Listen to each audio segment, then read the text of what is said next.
Okay, I think I'm live. Welcome everyone to the, I guess the Coffee Talks is like episode 3. You know the drill. Everyone knows the drill. It's where I interview stuff. I guess I should call it the VTuber Talkshow. That sounds like a really cool name. And no, but yeah, today's guest is Borgr. I will say hi to everyone on chat. Wait, am I still muted? Oh shit, I didn't realize I'm still muted. Okay. Wait, can I unmute myself? Let's see. How do I unmute myself? Oh, okay, there you go. I forgot to unmute. Oh, hey. you're muted. Yeah, I forgot to unmute. But hey, say hello to chat, Borgr. Welcome to, I guess, Coffee Talk. Hello. Yeah. Do I get coffee? What? I mean, I don't really have coffee over here, unfortunately. Oh. Yeah, we're kind of broke. This is like, I kind of just got everything set up everything in my garage, so there's not really much here. But yeah. So I have to provide my own coffee. All right. I mean, hey, what a great host. Yeah. I mean, hey, what you call it again? I mean, you should actually get something to drink and sip actually, because we're gonna talk for a while. Your throat might get dry, and the chat might do a lot of hydrate redeems, like the usual. I got some water with me. Yeah. The host wouldn't provide me with any coffee, but it's fine. It's fine. It's fine. I'm broke, okay? I'm broke. Even though you're probably sitting on more debt than me because But hey, anyways, yeah. Let's just get into it. Why not? Yeah. Why did you tell me a bit about yourself? Maybe things like name, pronouns, and some background that we want to know. My name is Borgr. I love burgers, hence my name. I go by just Borgr or Borgr. I am single and ready to mingle. Please, I'm lonely, desperate. I am a he with a female model. I just like the aesthetic. Don't, please. 5. And I used to be an ex-NASA employee / intern. Nice. Yeah. And then everyone in chat, if you're feeling single and ready to mingle, we got a nice lad here. Yeah, welcome to the stream, by the way. But yeah, come on, he with the female, it's like all of us over here. It's vibe. The aesthetic for many male VTubers, I guess. I don't know. I guess actually, yeah. You know what? Let's use that as like the conversation starter. Why the? I mean, I guess this the aesthetic. Like, what exactly do you like about? Is it just a form of self-presentation, or is it just? I don't know. Are you like? Is it a thing that has been with you for a long while? This whole presenting feminine kind of thing.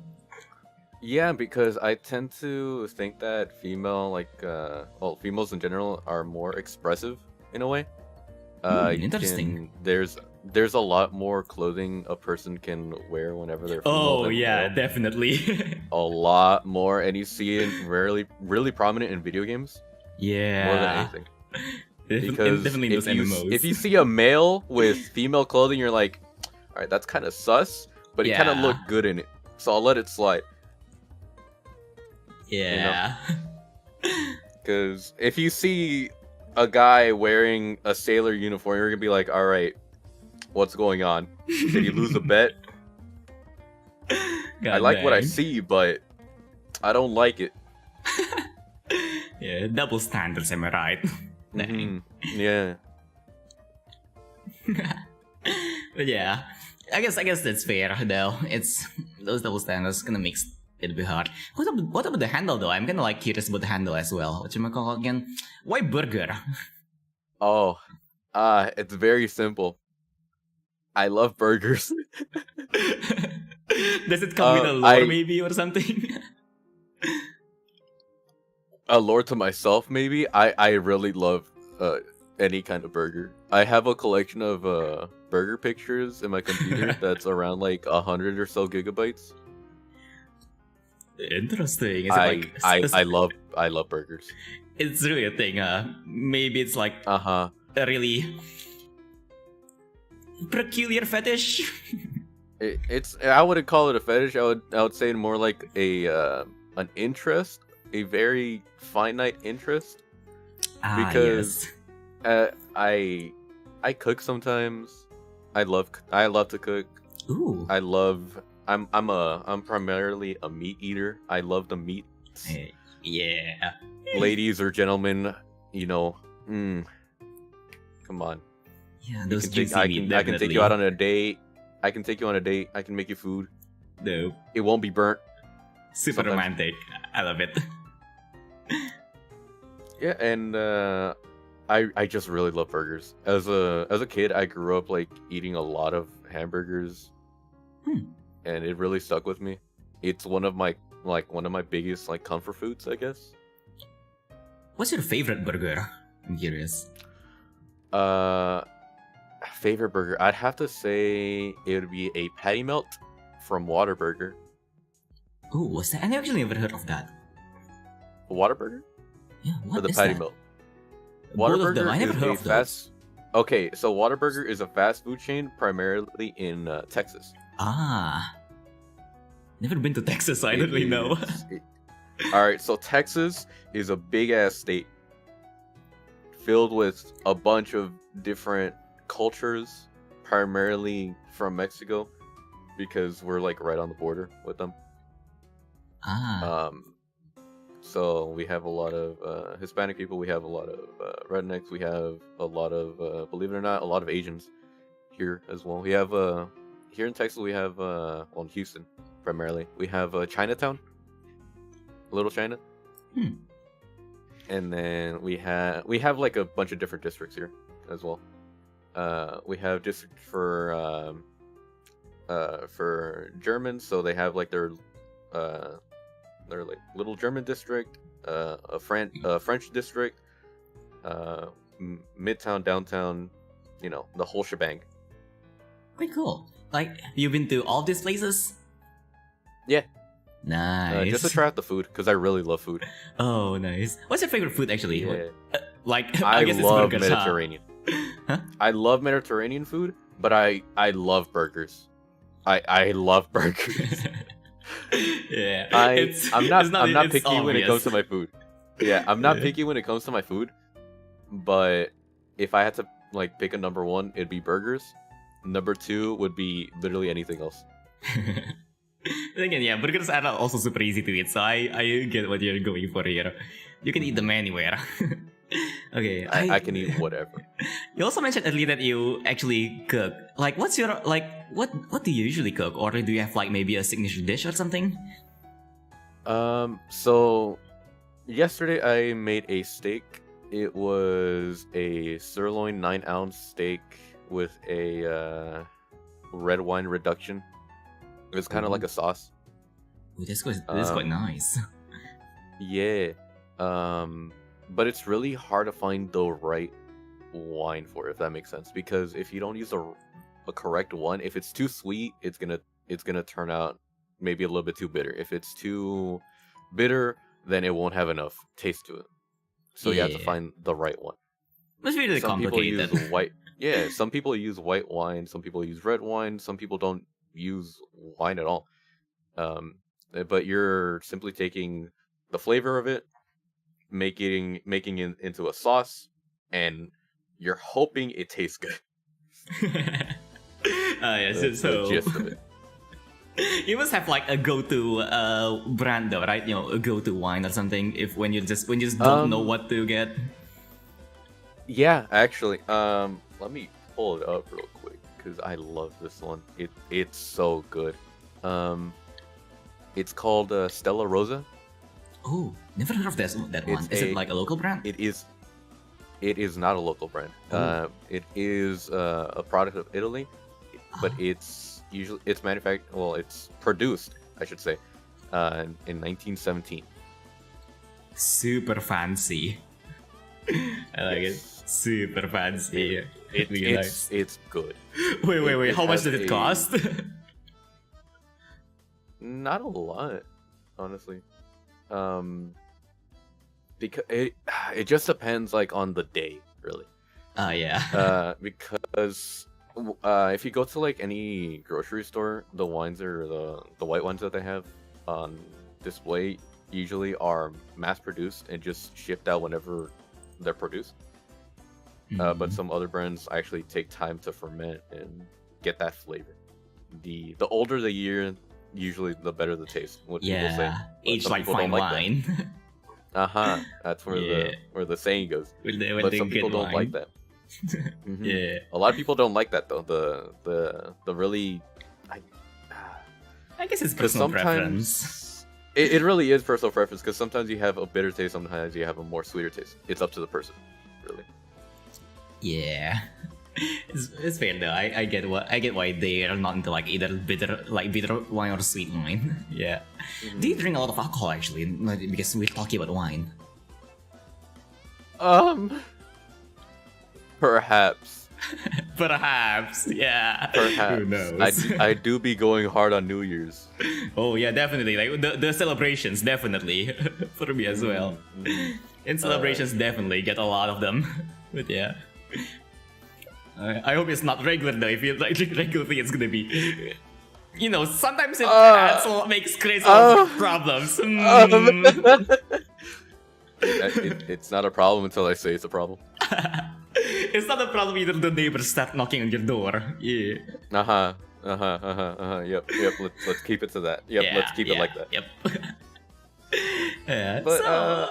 I do tend to take like a sip once in a while, maybe a bottle. Maybe a bottle, maybe two, or 5 or 9. Oh man. Yeah. But my hard limit is 9. Yeah. Replace the water with alcohol today, and this will be a very different interview. I'm way ahead of you. Dope. Maybe I should also get my own alcohol, but I'm chat. I swear, I'm still recovering. Okay, I am not touching alcohol. Yeah. Okay. So yeah, let's move on. Why VTubing? Like, is there any, like, did you just what inspired you to start VTubing? I wonder. So, a lot of people get their inspiration from Kizuna Ai. I get my inspiration from my own anxiety. Social anxiety, the best motivator. Yeah, I don't like showing my face at all. Same. So in my even before VTubing in social media, I would never show my face. Same. Or really anything. I was really incognito about it. Yeah, same. And whenever I started streaming, I wouldn't show my face either. The most you'd see is probably below my neck with a long sleeve, and that's about it. I'm really self-conscious when it comes to like how I look like in appearance wise. So I'm probably never gonna reveal how I look or anything. That's fair. Ever. That's fair. Feel ya. But yeah, that's how I started VTubing. I wanted to really express myself in a different way other than, you know, actually showing my face, and this was the best thing for me. I feel ya though. I feel ya. You know, it's kind of like that thing, like, you know, give someone a mask and they'll show you their true selves, stuff like that, kinda. When it comes to VTubing. But yeah, what do you stream usually? Actually, like, what do you usually stream? I like to stream shooters most of the time. Ooh, what kind of shooters? So I primarily do competitive shooters, but when it comes down to it, as long as I'm having fun, I'm down for anything. Nice. If I'm playing with a friend and he says, "Hey, let's play League," I'm like, I hate League, I'm bad at it, but if the boys are playing, I'm down. Yeah. But then again, games like League is always more fun with friends. Exactly. Yeah. Any game is fun with friends. Yeah, except CSGO. Counter-Strike with friends, that just becomes chaotic. Or maybe that's just me. Because in Counter-Strike, I was an ex Counter-Strike pro. Ooh. Like, way, way back in the day. Ooh, interesting. I've gotten to like tournaments. Yeah, I've gone into tournaments. We've won money. I was signed to an org, But since I was underage, they really couldn't legally pay me, so they paid me in skins, like in Counter-Strike skins. I mean, hey, that's still something. It's better than nothing, I guess, and you can sell those Yeah. skins as well. Yeah, I did. Yeah, that's nice though. But you actually did you actually left the pro scene? Yeah, I fully left the pro scene around 2014, 2015, and I started, instead of playing again, I started coaching different teams. Oh, that's actually cool. So once I started coaching, I started to like kind of wanting to play CS:GO again. I played for a little bit. I didn't get to the highest rank, but I got close. I got to Legendary Eagle. Neat. Yes, which before I had the highest rank of Global Elite, but that's in the past. Doing CS:GO coaching and stuff like that, it's actually quite interesting. I want to know more. Like, do you ever have any really weird moments that happen during coaching? Yes, too many. I've had one experience in particular where this person was the quote-unquote MVP of the team. Mm-hmm. He was an entry fragger. So the role of an entry fragger is to get in there, get the first kill, and hopefully trade. So a trade is you kill the person and maybe they kill you. That's a trade. Their entire role is to get on site, kill one or two people, either die or don't die. But they were so consistent in actually performing well and not dying and killing on average 1 to 3 people that he decided for himself that he was MVP of the team. So he wasn't really practicing anymore. He wasn't communicating with the team anymore. He had difficulty really just focusing on the game because he thought, oh, I'm the be-all end-all. They can't get through me. And that was fine at first, but then he really started getting annoying when he said, "Oh, I don't need to practice. I don't need a coach with y'all." Oh, that's a recipe for disaster. Oh, and I told him, "You're not gonna get any better if you don't practice." And he's like, "Oh, you don't know anything. You're washed up." And I'm like, "Okay, all right." He called me washed. First off, I was washed, but that doesn't mean I don't have my skill. So, at the time I was like around 20, 21, and he was around 15, 16 years old. So he's a teen. He's a teenager. So you know how teenagers are. They're like, yeah, come on, 1v1 me, like that kind of deal, like just taunting me. And I'm like, all right, I'll make you a deal.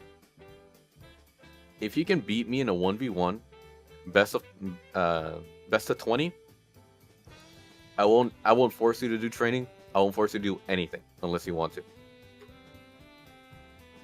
How did it go? And it went horribly for him. Oh. I let him beat me at the beginning. I let him beat me around 6 or 7 times. Yes, get him cocky. Get him very cocky, and then I just steamrolled him the rest of the time. Yeah. Imagine if you actually let him win 19 times and just like streamroll him 20 times. That'll be a goal. Because what I don't like about whenever I coached was that there was a lot of people that thought, oh, I'm better than the other person. I'm better than this person. I'm better than my own teammates. Why should I, cooperate with them if I'm better than them? It's a team game. Like, you have to focus on team dynamics. If you don't have that communication, if you don't have that skill set to communicate with your team thoroughly and consistently, you're going to be trash. I'm going to be honest. Yeah. You might have that mechanical aim and mechanical skill set with you, but at the end of the day, it's a team-based game. If you can't really prepare yourself for that team dynamic, you're not going to go anywhere. Yeah, it's fair. You need to have a lot of you need to be good at communicating with your team and stuff like that, right? really team heavy game. Yeah, It's probably also extremely why team-heavy. solo queuing is kind of sucks in CS:GO. In my Solo opinion. queuing, it kind of, well, early on in the game's life, solo queuing wasn't that bad because you had people actually like wanting to improve themselves and like get better at the game. Now that CS:GO went free to play, because it used to be $15 before. Whenever it went free to play, man. you have like a bunch of different people just trying to play, like competitive, Yeah, and you can already kind of imagine how that works out in a competitive game. gets nuts. That a person, yeah, might or might not care. They're like, oh, you know what? I don't like playing this game, and just leaves the match, and you're down a person. Like, that really sucks. Yeah. Winnable, but sucks. Do you like? How did you Oh, get no. into like this whole CS:GO thing, pro thing? Like, is it just with friends? Did you just mess around or something with friends and suddenly go pro? I was just playing Counter-Strike. I was playing ranked solo until I hit, I think it was Master Guardian. And then a dude that I was playing with invited me to a game. He's like, "Hey, you're really good. Want to duel with me? Because I'm also playing solo." And I'm like, "Yeah, sure." And we played for around a year together. Neat. And we ended up reaching all the way up to Global Elite, which is the highest rank.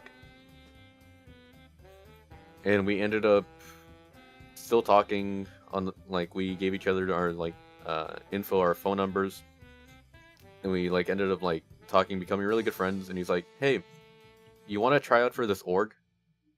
Because right now they're looking for players for their Counter-Strike lineup." I'm like, "Sure, I'll try." Because he was already in that organization, but as a separate team, because they have their starting lineup, and they have their backups, just like in regular sports. Yeah. They have their A team, and they have their B team.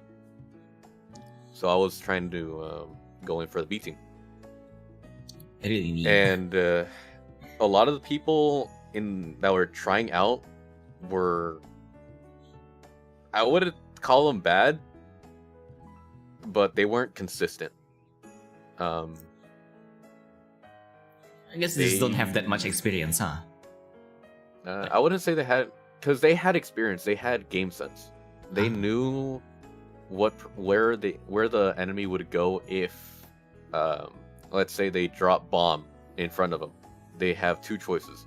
They have the enemy's either going to peek you and hopefully maybe kill you, or go around and get the flank. They have that kind of game sense, but they don't have that consistency to keep on doing that.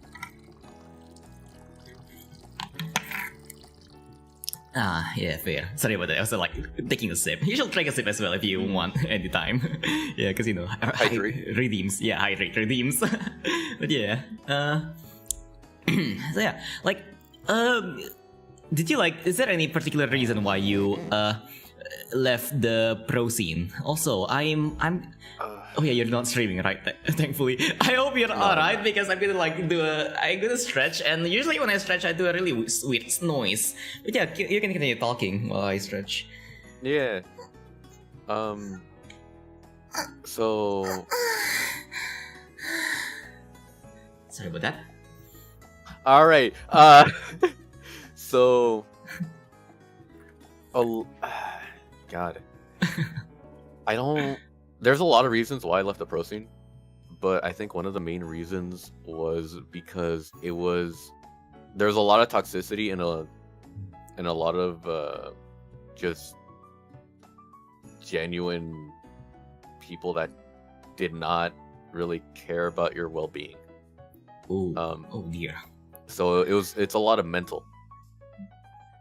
Yeah. Whenever you go into any pro scene, there's a lot of mental behind it. Because a lot of the time, you get shit talked whenever you lose or whenever you win. Regardless of whether you lose or win, someone's going to be mad at you. Yeah, definitely. So it's a lot of it's a mind game most of the time. You're trying not to get burnt out, and unfortunately, that's what happened to me. I just ended up not liking the game anymore. It's really And stressful. decided Huh? just to quit. Yeah, it was really stressful for me. I guess a lot of Because times, like, you- hobbies can turn into, like, when hobbies turn into a job, it can get really overwhelming and stressful. Mhm. I can't say the name of the person, but because they're still in like playing competitively, It's but alright. they had so many death threats on them God damn. by like other people, like so many. It's insane. yeah. And I can't speak for that person, but damn, they're a champ. They're for them to still keep on going and having so much weight on their shoulders. Damn, they're on something else. You need to be really mentally strong to go pro, huh? Mhm. That's actually something that I didn't really think about that much when actually, like, thinking of, pro gaming and stuff like that. Like the whole trash talking that gets into your mind. Dang, that's actually a nice insight. I really like that. Yeah, because if you played League, it's also like a really it's a mental game. You Yeah. ship talk the team so they can do worse. Yeah. It's kind of the same thing. Oh yeah, tilting the enemy and stuff like that. Yeah, tilting Oh. the enemy team. I think that's actually a strategy, Because- right? Yeah, back in the day, it was even worse because in halftime you would be able to talk to the other team Dang. through voice, Oh dang. so it was even worse. Man. Yeah. So at one point during my career, someone said a person's IP, like their actual location. God damn. Not on my team, thankfully. Thankfully. And that person, suffice to say, they got instantly terminated. That's nuts. That's a lot, man. Yeah, maybe that's a really good insight for all of you who's watching, who's actually getting into pro, I guess, any gaming pro thingamajig. I guess being a pro gaming athlete, that's kind of nuts. But yeah. Anyways, yeah. So like going from like being an ex-CS:GO pro, like earlier, I mean, it's also like on the video title. You also like mentioned a few times that you're an ex-NASA intern. How was it like to be an ex-NASA intern? It was really stressful. Ooh. Because you had a lot of you had priority over certain tasks and jobs. They'd give you sometimes they'd give you a spreadsheet, or sometimes they'd give you verbal like tasks to do, and you had to finish them by the end of the day. What do you actually major to get into, like, get the internship at NASA? Like, what do you study? I'm curious. If I may ask. So in high school, I started to be a engineer, Ooh, fun. and right now I am studying to be a data analyst and analytical studies. So all data for me right now. Actually sounds quite fun. Yeah, it's all numbers. I love the Yeah, a numbers. lot of numbers, yeah. Some people hate them, some people love them. So yeah, it depends on the type of person. I personally also really enjoy things like a lot of numbers and math. I get into computer science myself, but yeah. Oh, But yeah. I love it. Yeah. So the way I got into that like field, I know I'm not gonna say any names because yeah, obvious reasons. it's okay. I know the head director for one of the areas. I have to be very vague It's alright. because this is like of high security. NDA I'm still stuff. I'm still under like some NDA law. I read it over. I'm still under the NDA. Yeah. Imagine if a NASA Uh, employee is watching right now. That'd be really weird. So I knew someone that worked there. Their head director, like, hey, you can intern here. If you're doing great, we'll get you full time. I'm like, all right, cool, let's do it. I had the credentials for it. I went to an institute that taught technology. They're like, all right, you're on board. And they have a certain period of time where you're on, I guess, what you call like a test to see if to see if you're really capable of doing everything. So they give you a contract to sign. In that contract, it says that they can fire you for pretty much anything. For that, it's pretty much what any job does whenever they're trying to train you. So Scary. it's very scary because you mess up once, they can just fire you. Yeah. So a lot of time, NASA, it's more about what can you get done work-wise and what you can't get done, because a lot of the tasks require multiple people. So like if you're in the security field of it, good luck, Oh dear. because it's a lot of work and a lot of people, a lot of people. So if you ever go to NASA, you will see like their exhibit area where it's a the floor has like a bunch of just different tools and rovers and stuff. And there's 2 double doors. You go through those double doors, you'll actually be in the main central hub of NASA. Wow. How I know this is because in high school we took a field trip to NASA. Hey. I was in Sounds robotics, fun. and because I was in robotics, Team 231, by the way, Nice. high voltage. We were able to take like even more like I guess in-depth look into the entire structure of NASA, because we were also in the engineering class. So they were really interested in showing us pretty much everything that they had that was not government secrets. So you get to see all the buildings, all the offices, everything. It was insane. The only thing we didn't get a lot to see was the servers, because they're in this big room and it's hot. Like it is hot, not the sexy kind of hot, Hot. but the ouch kind of hot. Like you step in there, it's around 100 and something degrees, like 110 degrees. It's hot Damn. because you Super have hot. all these you have so many processes running in the foreground and the background that NASA has to just calculate. NASA computers. It's insane. Their internet's also really fast. You better calculate it's 100 gigs per second, right? Or more? I don't know. More. Oh. More. They can download GTA in 1 second. Oh dear. I don't think I can say how fast, but It's pretty fast. Really fast. it's very fast.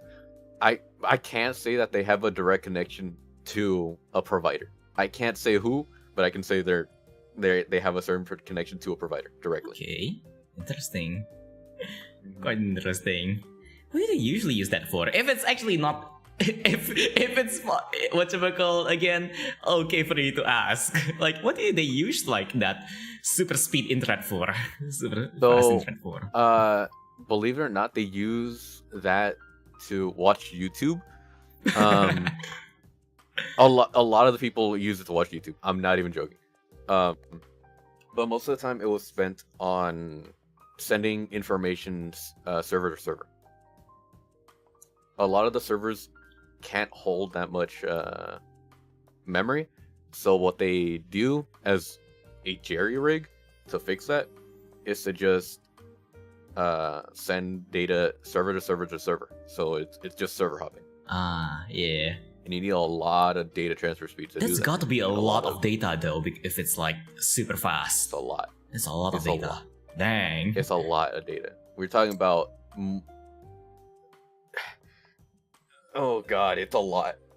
Just a lot. So much It's a data. lot. I can't really say the number because It's it's alright. like around a quintillion, God dang. give or And- take. and That you're was like back then. I don't know Wow. about right now. And you're a data analyst. So you need to take a look at those. Uh-huh. God dang. Because a lot of the information is is relative. It's not really something that you constantly need to look at, because data doesn't change on a day-to-day.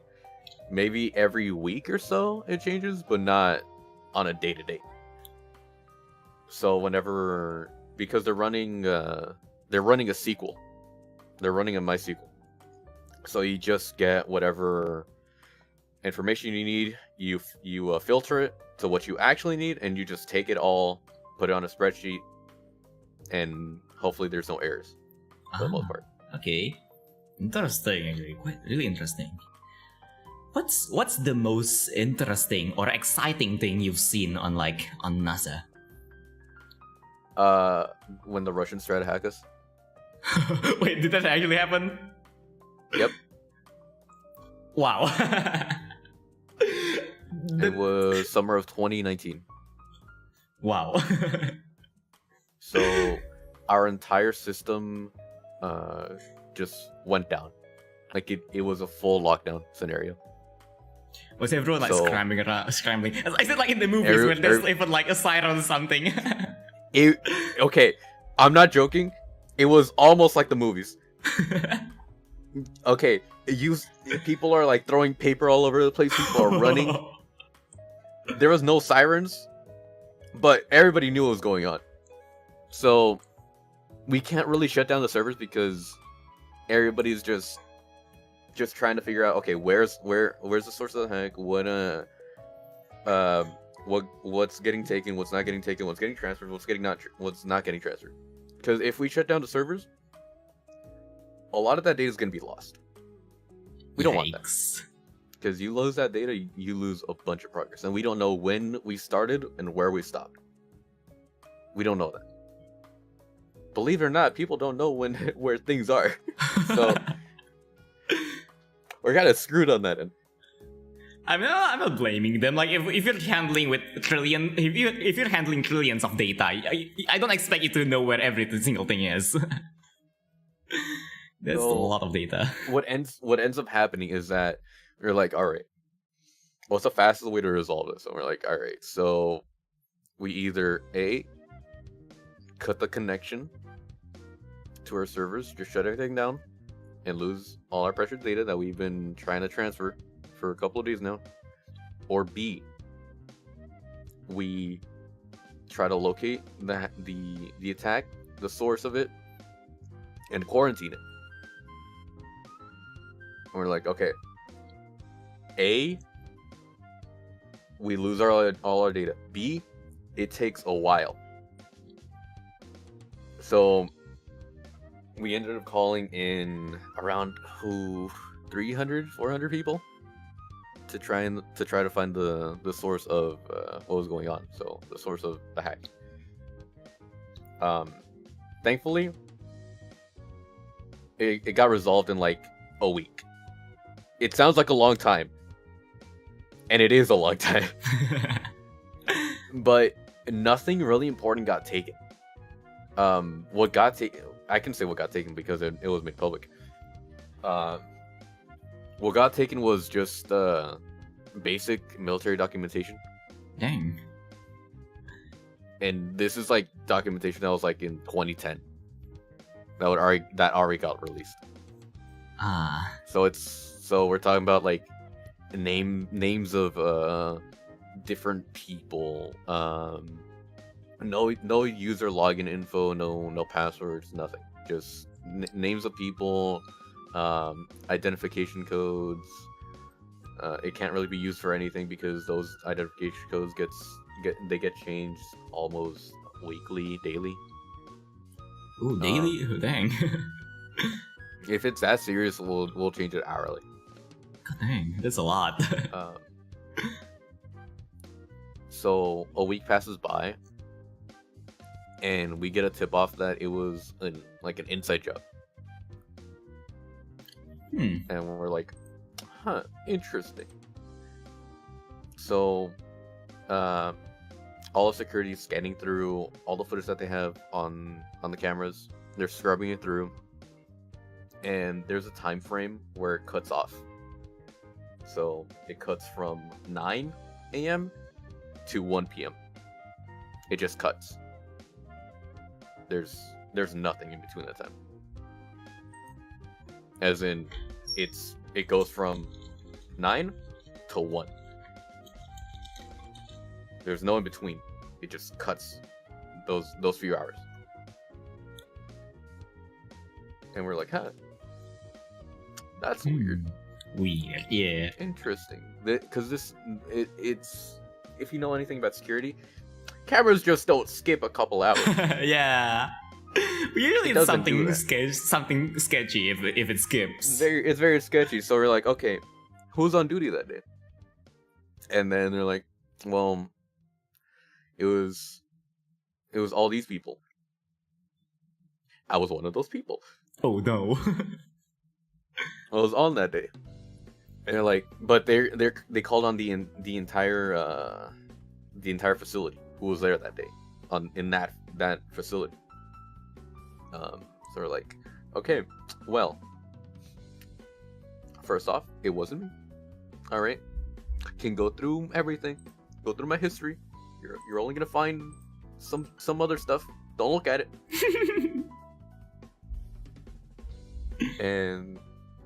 But it clearly wasn't me because I'm a good boy. I wouldn't tarnish the name of NASA. I'm wearing a NASA sweater right now. Oh no. I wouldn't tarnish the name of the National Aerodynamic. I can't read this. Aerospace Institution. Did they caught the culprit? So, legally, I have to say yes. Ah. Oh yeah, legally you have to say yes. Yeah. Legally, I have to say yes. Under NDA, I cannot say what happened to him. Out of NDA, I can say that I never saw him again. Ooh, scary. Really scary. So, I didn't know the guy personally. Thankfully. So, it was a scary thing because we had 30, 40, 50 FBI agents. Oh there. god. And everybody was searching up and down for what could have happened, what was happening, who helped them, why, where, when, how. The gist of it, what I can say, it was dude went into the server room, he put in a USB. That time frame happened. We don't know what happened after that. Dang. This is scary. That's all we know. Must be really scary back then. Especially when you get called to the place. I was for like, checking. It wasn't me. I didn't do anything. Look at everything. I have an alibi. I was not here in this location. All right. I was at lunch. Look at the footage. I was at lunch. And I was having a ham sandwich. That's all they give. They give ham sandwich in NASA? Have like yeah, you would think that they had like better lunch, but no, it's ham sandwich, salad. I mean, I don't know how it is anymore, but back then it was like really, really basic stuff. Yeah, I really would have thought NASA will have a better cafeteria. Yeah, you'd think so.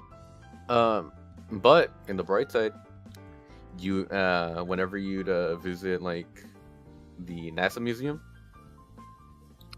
you get free entrance and a +1.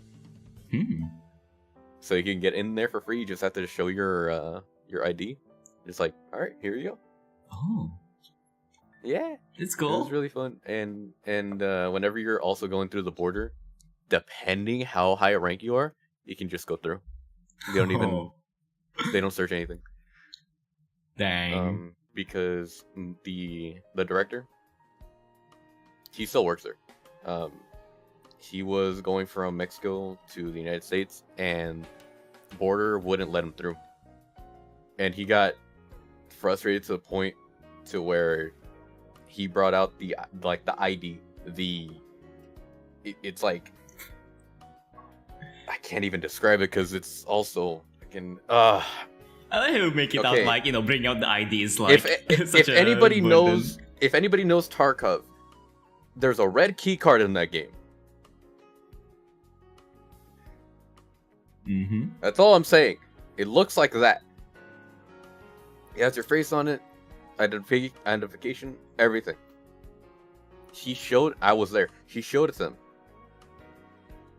This man went from, I don't want to be here, this is my job, to, I might get fired kind of face. Dang. That man just like radio in, okay, let him through. So fast. I've never seen a man just go from, to, alright, I'm getting fired. Alright, please let him through. This 0 sounds to 100 scary. real quick. Huh? Because the same thing happens whenever you're a really important person in a job. My dad is a mechanical electrical engineer for it was one of the biggest ship transportation hubs. Dope. And one of the cranes at the shipyard was falling. Actually, like, falling into the water. Ooh, God. So they radioed him in and said, "Hey, where are you? The crane is falling. We need you here ASAP. Because we need to move the crane. Because the electric components for some reason were not working." A cop pulled him over. And my dad was like, "Sir, this is important. I need to go." And the cop's like, "You're not going anywhere." This is from my dad's point of view, by the way. Yeah. Because obviously I was not there. If my dad was here, I'd bring him in to explain it, but he's at work. So Fair. he told the cop, "Hey, sir, I'd really need to go through. This is a matter of like urgency. You don't understand. Like, that doesn't excuse you from going 120 on the highway. It's 60. You gotta slow down." That right there, my dad gets another radio call from one of the bosses.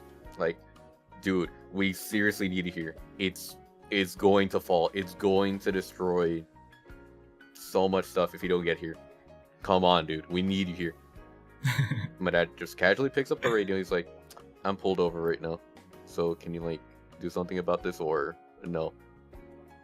And his boss at the time, bless that man, it's like, "I don't care if it's goddamn cops.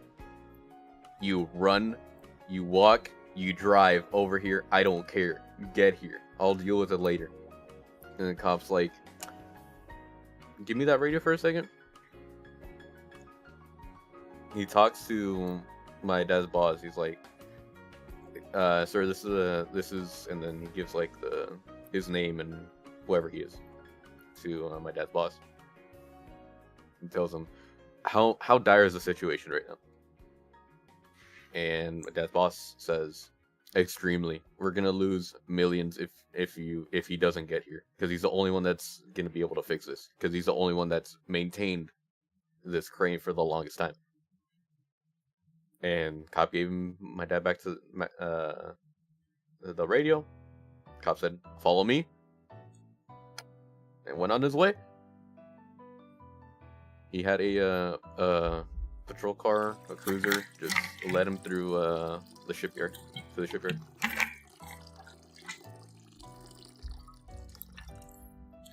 Neat.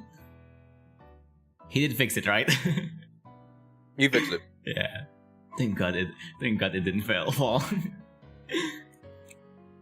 But yeah, There's been that other was like interesting, situations where it's been worse. It's been way worse. I remember him Like? taking me to his like work site when I was like, I think I was 5. and one of the dudes, his name is Jeremy. I still remember. Jeremy. Super nice dude. Yeah, super Shout nice out to dude. Jeremy. Shout out to Jeremy. God bless. God bless his soul. God bless somewhere now. Jeremy. Jeremy, if Yeah, you're hearing this, gotta God bless can't- you. Yeah. God bless you, Jeremy. He was so he gave me like so many like snacks and candy, you know, when I wasn't supposed to. So I got a sugar high and was bouncing off the wall.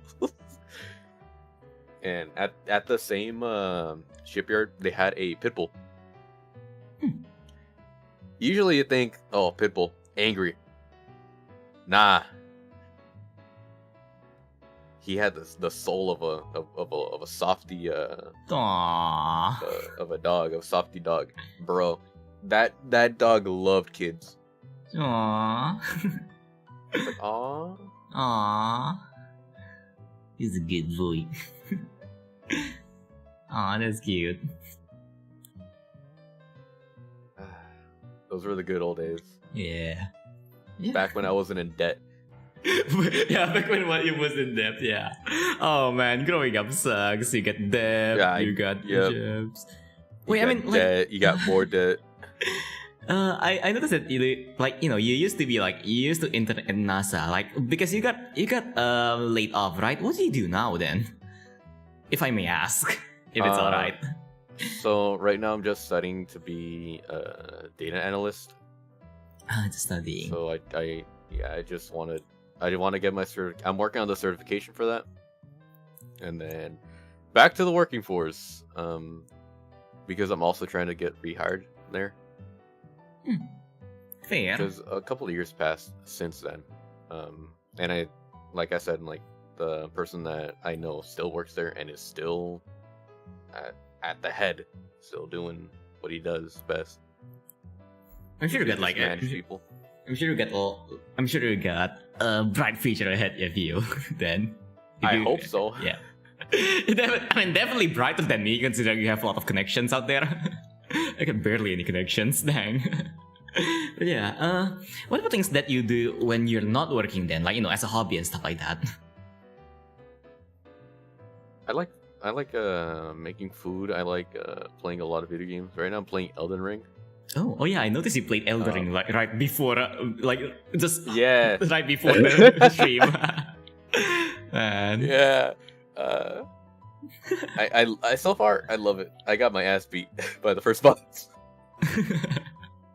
And it's not the main boss that you see. It's like The tutorial boss? the second one. The second boss? It's the second one. The shriveled up old man. I never played Elden Ring, so I don't really know much. It's a shriveled up old man. He's like, I guess, official first boss, but I completely skipped the actual first boss and went straight to him at level 5. And all I had on me was no shirts, no pants, no gloves, no helmet, and a stick. Ah, yes. I mean, was hey, if surprised. you win, that's gonna be. If you actually win, that's gonna be a lot of bragging rights. Oh, I got my ass kicked multiple times. But I'm still gonna try to do it. Yeah, do it naked. Do it naked. With a stick. Beat them up with a stick. Yeah. I'm gonna try my hardest. It's not looking too bright for me though. On 2020, 2022, I guess. What's your favorite game on 2022? Until now. My God, I'm gonna have to open up my Steam for this. Go ahead. Like, do you play? Do you have a lot of them? How big is your backlog? Come on, don't lie. 407 games. God damn. And how much of them is finished? Like 50. Ah, yes. I mean, you know what they say, a gamer's backlog is never finished. It's never ending. Never ending, never gonna end. Right now I'm really enjoying Yu-Gi-Oh! Master Duel. Hey, same. What deck do you play? I play a lot of different decks. Right now I'm trying to improve. Well, I say trying, but it's pretty much like the most it's gonna get. I'm running the Time Lords. Oh, Time Lords. Nice pick. I run Time Lords. I run Cubic. I run Numerons. What other? I need to actually open it up to see what other decks. Yeah, go ahead. Yeah, but my favorite one is probably Time Lords. Time Lords is so fun because your opponent can't do anything.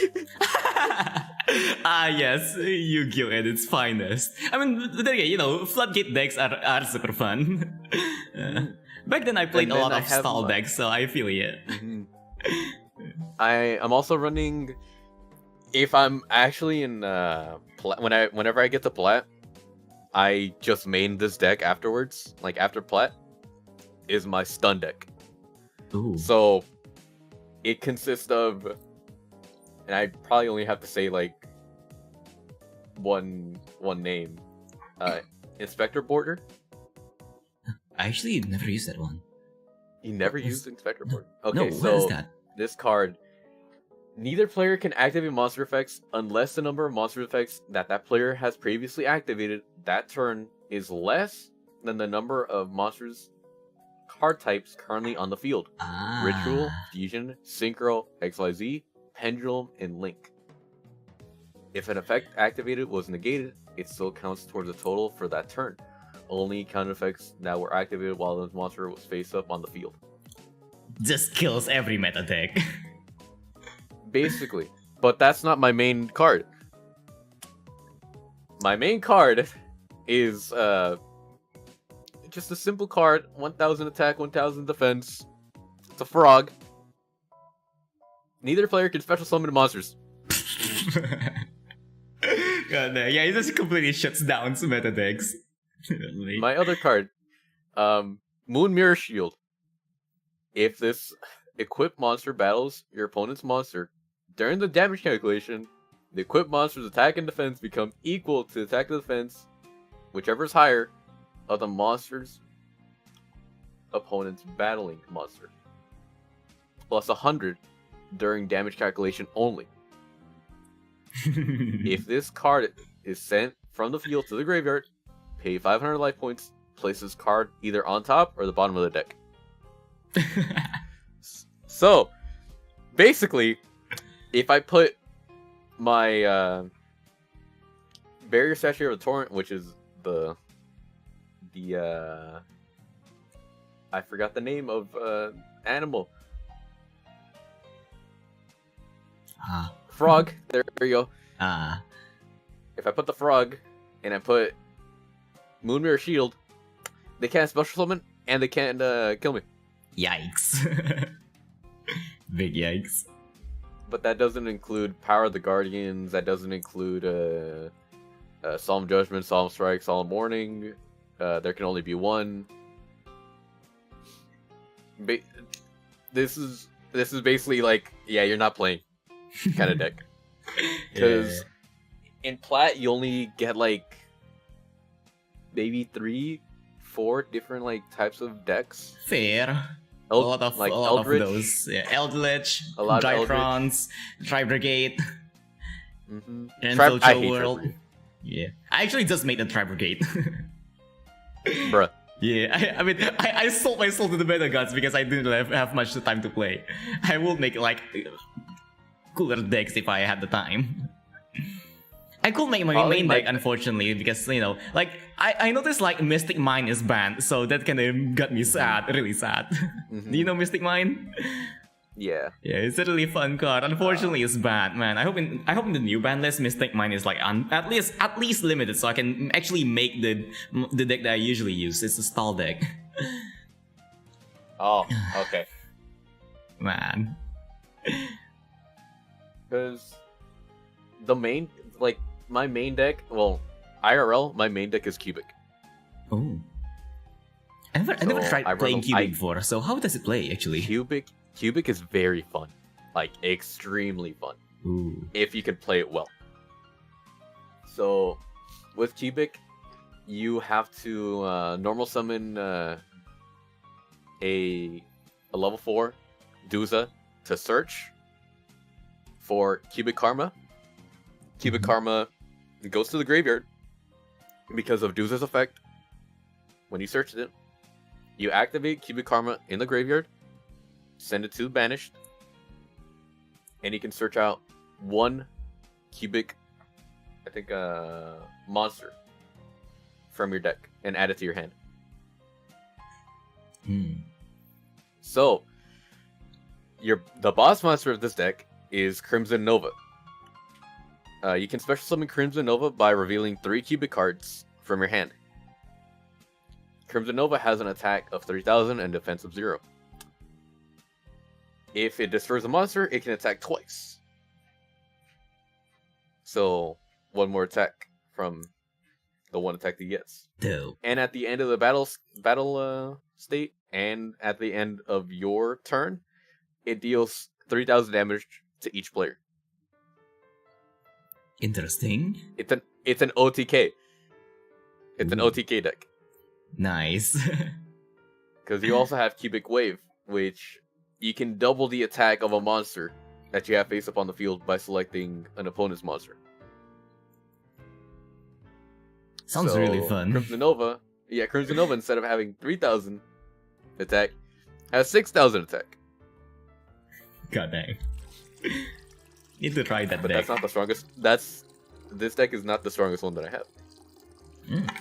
Numeron. Numeron is probably one of the strongest decks that I have. Is it the Numeron OTK one? Numeron can be OTK, but you have to go second for Yeah, OTK. the going second OTK one. Yeah. Is it the one that uses the Numeron network to summon a bunch of Numerons? Yeah.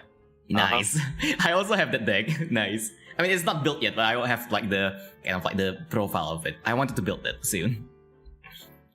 It's a really fun deck. Yeah. What I try to do is bring out number C1000. So number C1000 has the one that 10,000 banishes attack. the one that banishes, I think, C1000. Destroys.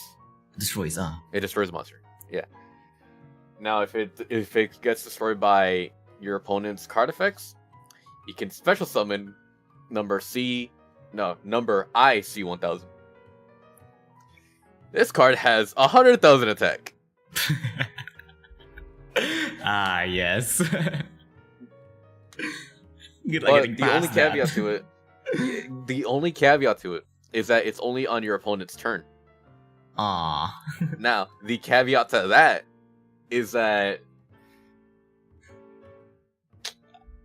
whenever it's your opponent's turn, they have to attack into it. Okay, that's actually fun. So either they attack into it and they die, or they don't attack into it, and they lose the battle because of the condition that it has. Which is, if you don't attack it, you lose. Oh man, that sounds. I don't want to say it forces your opponent to Sudoku. Yeah. God dang, that's fun. I had to try. I love this deck. I love this deck. God dang. I still haven't optimized it because there's some things that really need some fine tuning, but it's getting to a extremely optimized deck. Nice. It's getting there. So if you ever need the full listing of the Numerons, I got you. Dope. Dope. Yeah. Maybe we should play in the future, Master Duel. Maybe, I don't know. Yeah, let's 1v1 each other. Yeah, I'm probably getting destroyed though. But yeah. I actually just started getting back into modern Yu-Gi-Oh! Last September. So how long have you been playing Yu-Gi-Oh! Actually? Since I was 10. Oh dang, yeah. I played Yu-Gi-Oh! A while ago when I was young, but then I kinda stopped when I think I stopped at the fusion era. I haven't.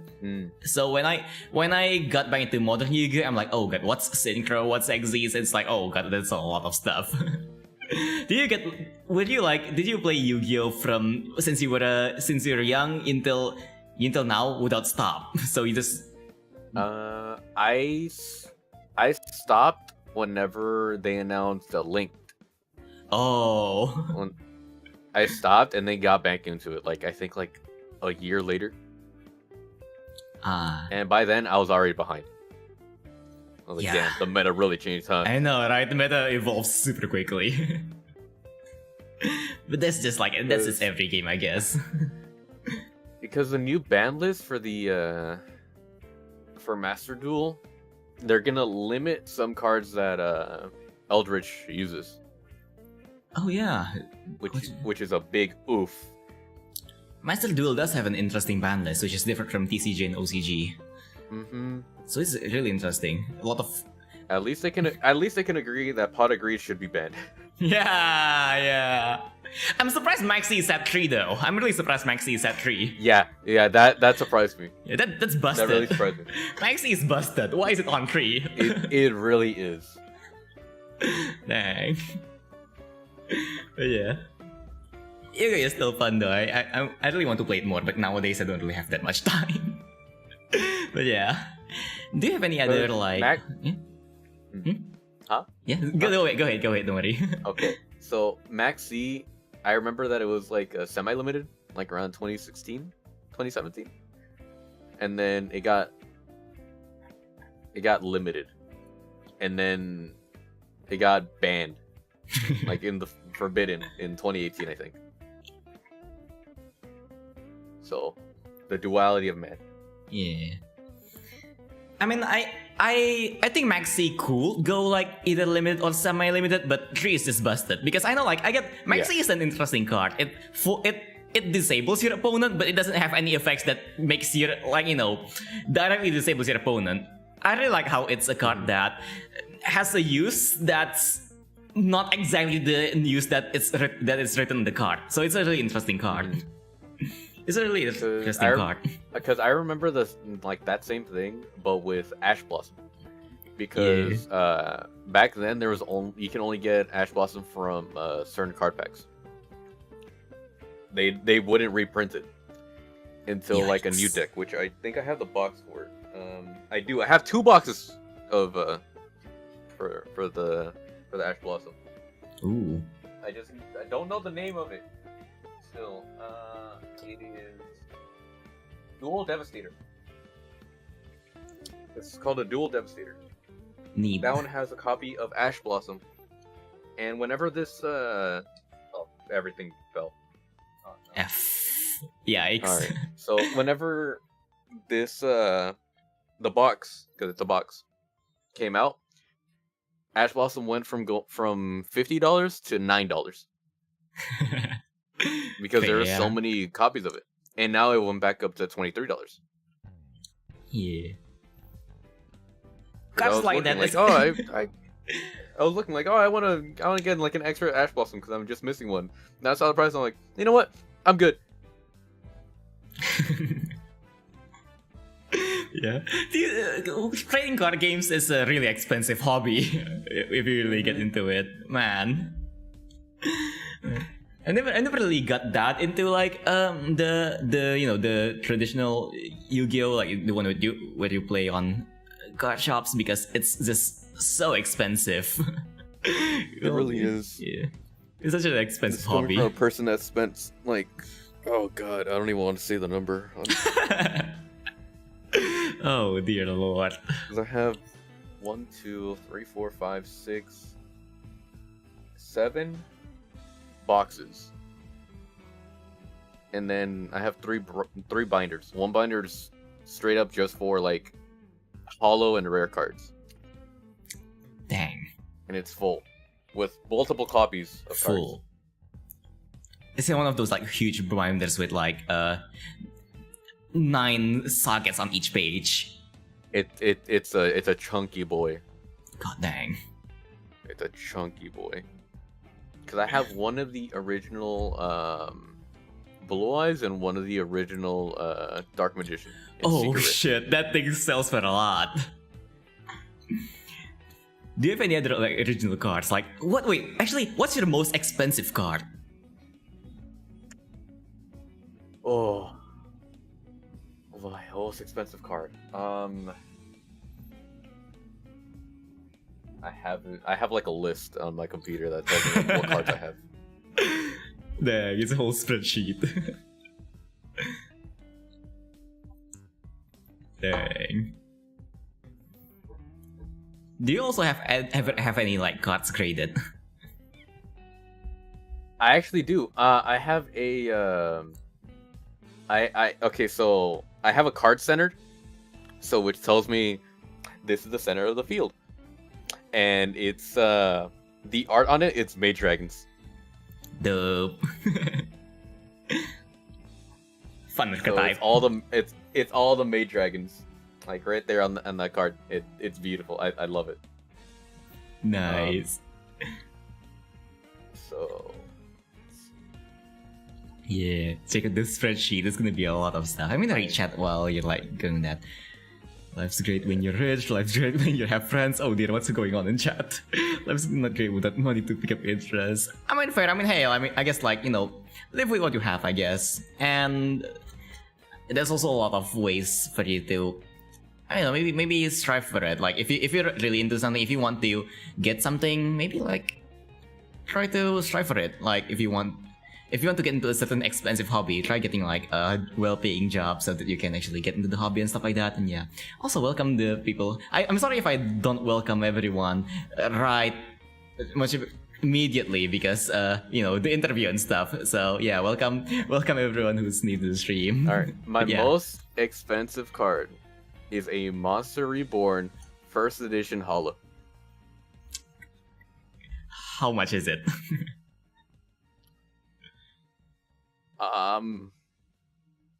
I want to value because I don't know if it's because it matters for it to be graded, and I don't want it to be graded. I just want it to just have it. Mhm. So I don't know the PSA on it, but if I had to see like the PSA, I'd have to say like it was like a 7 or 8 PSA. Mhm. So I want to say like 3,000. God damn. 2,000? God damn. Wow. I had a moment to process this. Damn. I kind of fear I'm gonna get into like the trading card collecting thing in the future. Because I mean, I really like collecting things. It's fun, but then again, it's all. I'm gonna need a lot of money if I want to like build up a huge collection. Man, trading cards is fun though. Could be Trading the cards is fun. next Moist Critical. Yeah, yeah. But still, who knows? Maybe in the far future. Who knows? Who knows what the future holds? Because I also have every single Egyptian god card as well, and in every rarity. Dope. Super dope. Actually, no, that's a lie. I'm missing raw. Aw. Base raw.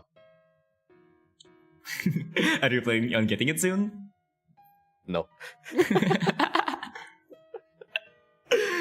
Fair. Yeah. I do want to get a frame though. Yeah. If it's a card that you don't use, but it's a pretty card, frame it. Make sure that take care of it. Take good care of it. I mean, take good care of any of your cards. Don't. Because I also had the opportunity. Yeah, because I had the opportunity of getting a metal Yu-Gi-Oh card as well, Oh. but not anymore. Uh, Because the person that does it by like commission to commission, mm, and it's not like a small like card. It's like it's the size of like the new iPhone. It's like a big card. Huh. And it's That's all cool. metal. it's really cool. I kind of want it. I kind of want that. But then I saw the price. I'm like, you know what? It's a little bit too much. Yeah. Especially if you're broke. I don't know how broke you are though. I hope you're not broke. I'm broke, but I hope you're not broke. I'm in debt. I'm in debt, I guess. Okay. I mean, I guess I'm happy I'm not in huge debt. I guess. Yeah. Do you play any other card games besides Yu-Gi-Oh? Actually. I used to play Magic for a little bit, and then I stopped because it confused the crap out of me. Thank you, Noro, for subscribing. By the yes. way. Mhm. I was like, yes. It's a card I like. All right, what now? Yes, I tap this for mana. I end my turn. I don't know how to play Magic. Can you tell? I mean, to be fair, like they do say Magic is a better designed game compared to Yu-Gi-Oh! Because Magic is a lot simpler than Yu-Gi-Oh! But same here, when I got into Magic, it is quite confusing. Maybe it's because my Yu-Gi-Oh! Brain can't handle the whole Magic thing. I just thought of another card game. Oh, what's it? If you want to call it that, Bakugan. Oh, Bakugan! Oh man, that takes me back a decade back. Oh my! I man. used to play so much, but not the actual card game. I just like throw The like ball one, right? the balls around. Yeah, the balls. I like throwing the balls. It is cool. I don't like playing with the balls. It's just super cool. Let's not take that out of Man, these context. But cards, yeah, I sleep. The balls, now I'm woke. yeah, the balls. I like putting it on my fridge. Yeah. Oh man, goddamn, that brought up a lot of memories. I had an off-brand Bakugan one that transformed. Like you put them together, it'd be a bigger Bakugan. Oh, one of those. Yeah, I have one of those as well. Like usually the regular one has I like the balls, and then you get like some really weird ones, like a square one or a triangle one. Is it those A ones? triangle that doesn't even roll. Yeah. How do you use It's like those? yeah, Sheesh. slide into battle. but you can assemble them into this big one. God dang. Oh my god, this brings back so much memories. I know, right? Oh my god, I did some horrible trades. I was like, yes, give me this Bakugan. And it turned out to be a Chinese fake. I'm like, oh no, F. my Bakugan. But this one looks no. cooler, so I'll keep. Because the other one was like just a snake, and this one was like a blue dragon. I'm like, I'll take it. I'll take it. Man. I heard that they actually made a new Bakugan kind of like game system, but it kind of sucks. Like it's actually a full-on card game and stuff like that. I think they also they use try the to balls, but revamp I it. don't really know much about it. They try to revamp it. Yeah. Because they brought in a bunch of Yu-Gi-Oh like creators to like the Bakugan Interesting. thing, and a lot of them were like, yeah, it's Bakugan. It's Bakugan. It's I don't know how I Bakugan." feel about it though. Never actually played it. I don't know how I feel about it. Mm. Yeah, I never played the game either because I didn't know how to. Same. I was like, all right, we have the cards, I guess, and we got Bakugan. Cards, Bakugan. What now? Cards, Bakugan. I'll keep the Bakugan.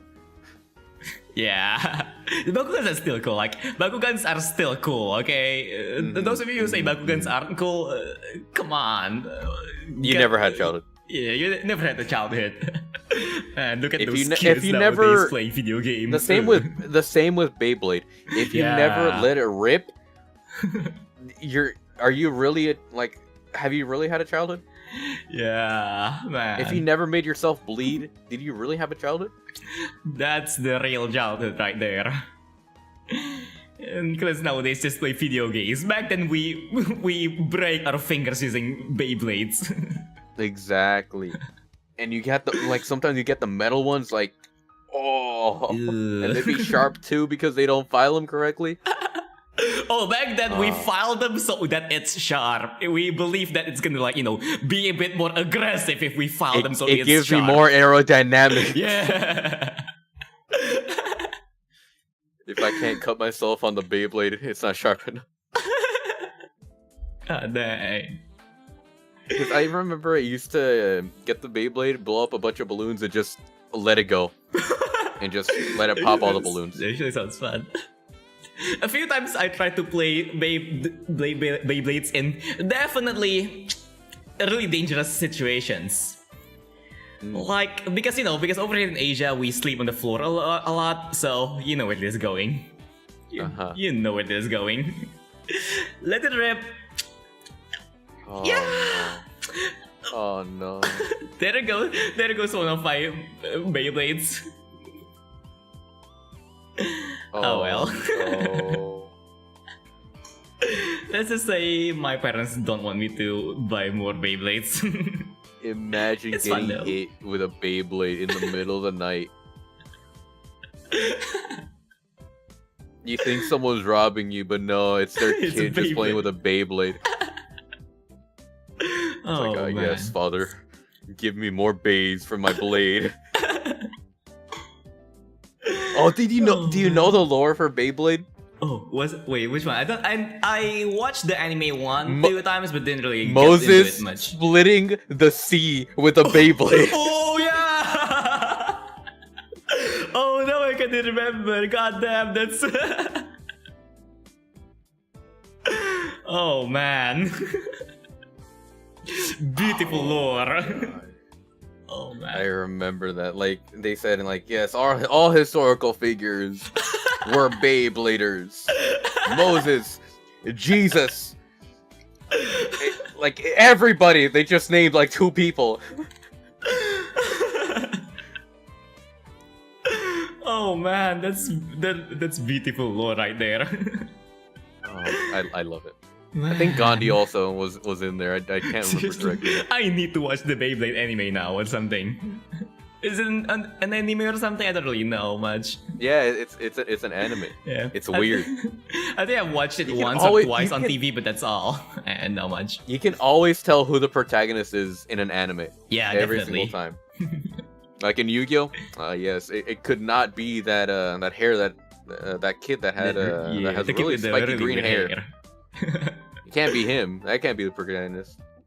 It's that normal kid over there. I want the opposite in an anime. I want the protagonist to be like just straight up normal with normal hair, and the side character to have the weirdest hair possible. That'll be interesting, actually. Like, you know, like Be in a extremely world interesting. where everyone got wacky hairstyles, there's this one normal dude, and that's the protagonist. Yes, I have normal hair. As you can see, I'm the protagonist because my hair is normal. Unlike everybody else, they call me a freak. They're actually the freaks. They call me a freak. They say I'm like, you know, what is that? Brown eyes, black hair? What are you? You're a freak. Oh man. What other games back then when we were young that we used to play? I can't say Pokemon because come on, it's And Pokemon. It's too basic. I actually never played Pokemon, like the trading card game. I played the games, Bruh. but not the trading card game. I never knew how to play the trading card game. Same. Never. Dang. It just happened. Like, all right, I have Pokemon cards now. How play? I never played it. Yeah. Same. I heard that's also like a But Pokemon TCG I am the online proud game, owner. though. I am the proud owner of a Weedle. Of a Dope. first edition Weedle. Dope. Yes, it costs 2 cents. Wait, seriously? Yep. Back then or like now? Oopsies. Now, F. Dang. I am Here's it. 2 cents richer. How was your oh dear? How was your past like? Like how was school like for you? I'm really curious. Because a lot of Chaotic. people have different experiences when it comes to school. It was very chaotic. Oh, very chaotic. In elementary school, I got bullied a lot by one F. kid in particular. Yikes. He was a bitch. But in 2nd grade, my teacher didn't like me, so he failed me. Because that's the thing here. Yikes. It was like, yes, he does not understand too well. He's doing bad. He's going to redo the year. And I'm just like, what do you mean, bro? I'm in 2nd grade. What do I not know? How to read? Come on.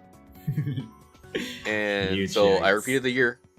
And then my other second grade teacher, the better one, was like, why are you repeating the year?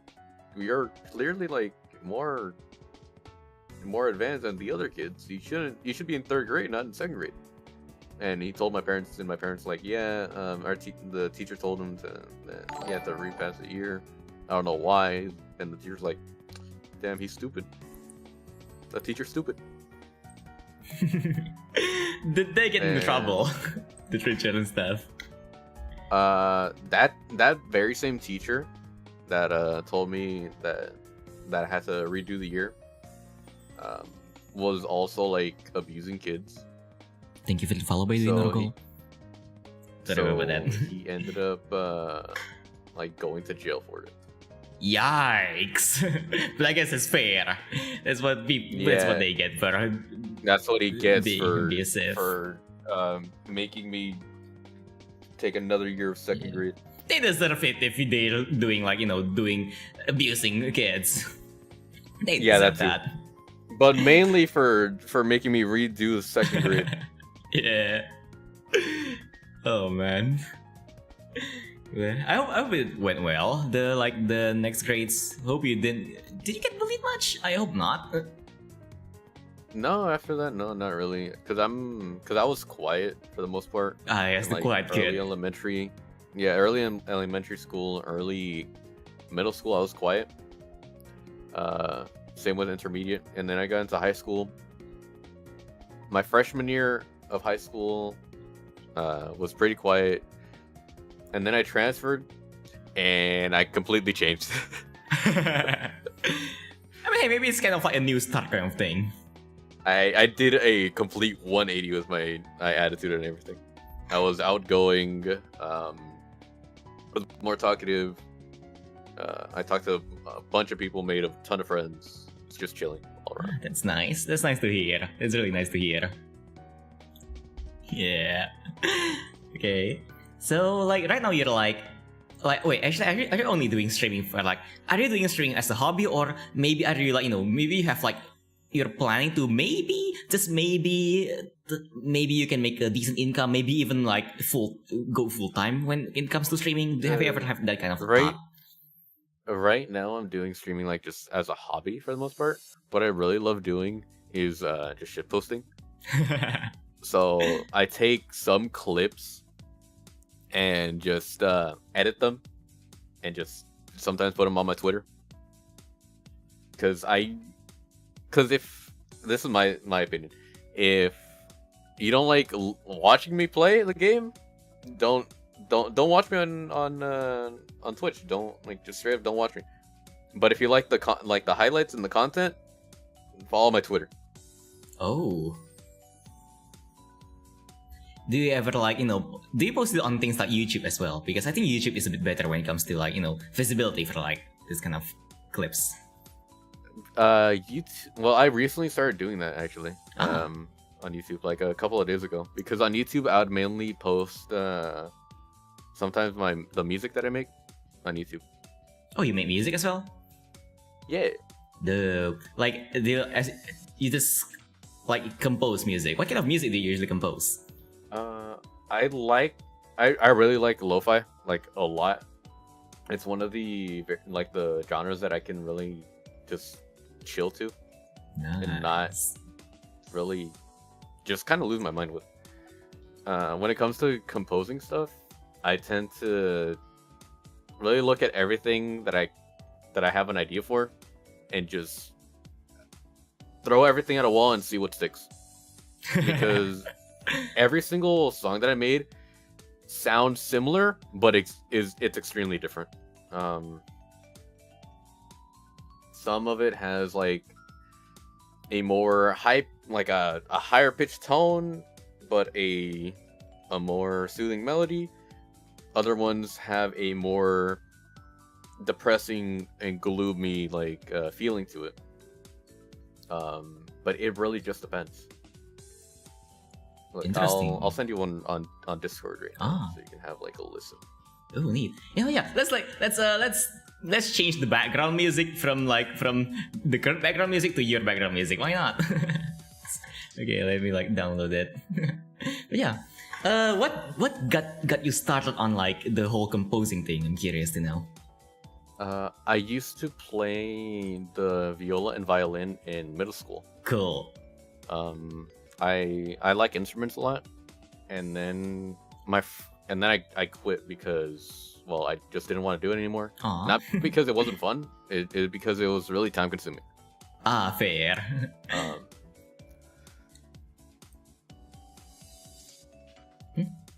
So, and then after I graduated high school, my friend messaged me. He's like, "Hey, I have a violin if you want." And I'm like, "Sure." And I got back into it. I got back into music. I had to relearn music notes, how to read sheet music, all that. I'm loving it. Neat. If you get the time, like let's say you have like as much time as you need, what instrument would you want to learn? Oh, I want to say the xylophone. Ooh, why in particular? I'm curious to know. You need 2 hands for it. Like you have the little stick things that there's 2 on both hands, so you have 4 in total. Oh yeah. It's very difficult. That's why. Have you ever like you you have to be played? coordinated. You played like in a you played the violin and the viola, right? Have you ever Yeah. gotten into like orchestras or maybe bands? Maybe school Yeah. bands? I played for a concert when I was younger. I was 2nd chair, I think. 2nd or 3rd chair. I don't remember. It's been a couple of years since then. We did Beethoven's, I think 10th. Don't remember. I have not like listened to like any of like my past songs. Yeah, don't worry, man. Don't worry. Is there ever any like really interesting occurrences that happened while you were performing? One of my friend's string like just straight up broke whenever he was playing. Yikes! He was like right in front of me. All I hear is a ding. He was like, "Oh." This So feel kind of the scary. obvious thing to do, Sometimes yeah, it's the scary. obvious thing to do is to give him like the viola violin next to you, but it depends on the instrument itself, because violins and violas come in like, well, all instruments come in all different shapes and sizes. And the rest that you put it on for your collarbone, it varies on size and position. So depending how the other person is, it'll be completely different. It'll feel different. So it's very hard to pick up another person's violin and start playing it like your own. Interesting. This is really interesting. As someone And it feels who's weird. never actually played an instrument, that's interesting. I mean, I played, but like not a violin. Okay. Interesting. So it's like picking up someone else's mouse and getting accustomed to it. It's just like that. Yeah, definitely. Or going to an e-cafe and trying their mouse. Oh man. But yeah, I guess it's like you can say it's kind of like personal when it comes to like tuning your instrument and stuff like that. So yeah. Because the string on the instrument can be tuned differently. The string length is also different, because each, like for the violin, the length of the instrument itself is decided by the length of your arm. So if you have a smaller arm length, you're gonna have to get a smaller violin. Dang, is If you have that a bigger long detailed? arms, Damn. Is that detailed? I You're never gonna have knew to- it's that detailed. yeah, you're gonna have to get a longer or bigger violin depending on the length of your arm and the position of like your fingers to the violin. It's all like pretty much custom Man. and tailored to you. Wow. I never knew that there's such like, intricate things when it comes to playing the violin. Is there a thing about when it comes to playing the violin that most people don't know? Yeah. So whenever you're playing a note, you know how the bow, which is the thing that you're holding on your other hand, that's not the violin. Mm-hmm. Depending on the note, you either have to go up or down. Oh. It takes a lot of It memorizing, huh? Yeah, it depends on the note and depends on the song itself. Because depending on the next note, you either have to move up or move down. So what I mean by that is, say you're playing on the most farthest right side. So the one closest to the bow. You have to play that note. But then instantly afterwards, you have to play the note that is farthest from the bow, which is on your left side. So you have to. So if you go from a downstroke, you can't really just transfer over like that. You have to pick it up and then place it. It really just depends on the music itself. It really requires a lot of finesse, huh? It's not hard to learn, but it's definitely hard to master. Yeah, really hard to master. You need to have, you really get hand control. And you know, you can't really, you need to control your hand strength as well, right? Because if you push down too hard or don't push down enough, it's gonna sound weird. It's gonna sound very stiff. Dang. Or loose in some cases. That's why you also have to the hairs, because it's actual hairs. It's not string on the bow. It's hair. It's from a horse. Oh, horse hair. You have to put I forgot what they call it. But you have to put like it's not oil. You have to put something on it. I forgot what it's called. Something. To maintain it.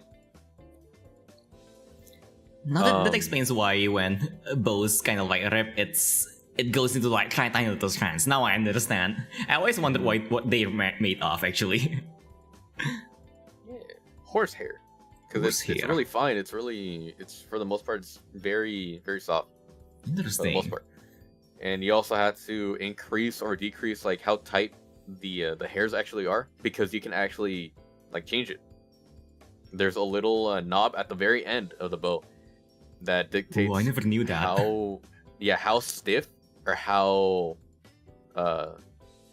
not stiff, I guess, the hairs are. That's cool. That's really cool. But yeah. Let's see. Okay, let's refresh the topic a bit, because we can like really off tangent. I really like it. I really like going off tangent like this. But yeah, like going back, I wanna like inquiry about something quite interesting. Oh wait, you remember back then when you like reached out to me about the interview thing, and you sent a peculiar meme. Yes, this one about the speakers. Do you have a history of fingering speakers? Oh, you're really putting me on the spot, huh? I'm curious. I'm curious. Is it like a childhood thing? Is it an addiction? Are you addicted to fingering a speaker? I mean, did you? Okay. Did you not like put your finger in that, or? I mean, to be fair, I also did. There we go. It's like a really big one. Like I never actually like had a speaker that has like a small hole. It's just this one big hole where I use like to shove my pens and pencils. It's like kind of like a pencil thingy-majig. So no. There's actually a story behind this. Ooh. I got my finger stuck in one of them. Do tell the story. I was there in the class. You know how, well, I don't know if they do this in whenever you're younger, but they were teaching us how to use computers. You're like, yes, you press the A key, and there's an A. Press the B key, there's a B. Now type this entire sentence. Good luck. Huh? And you just proceed to put your finger in the speakers. Yeah. So I was bored, and I was like, you know what? This is the size of my finger. And I put it in there. And these like didn't have like it didn't have somewhere to stop, so it just kept on going.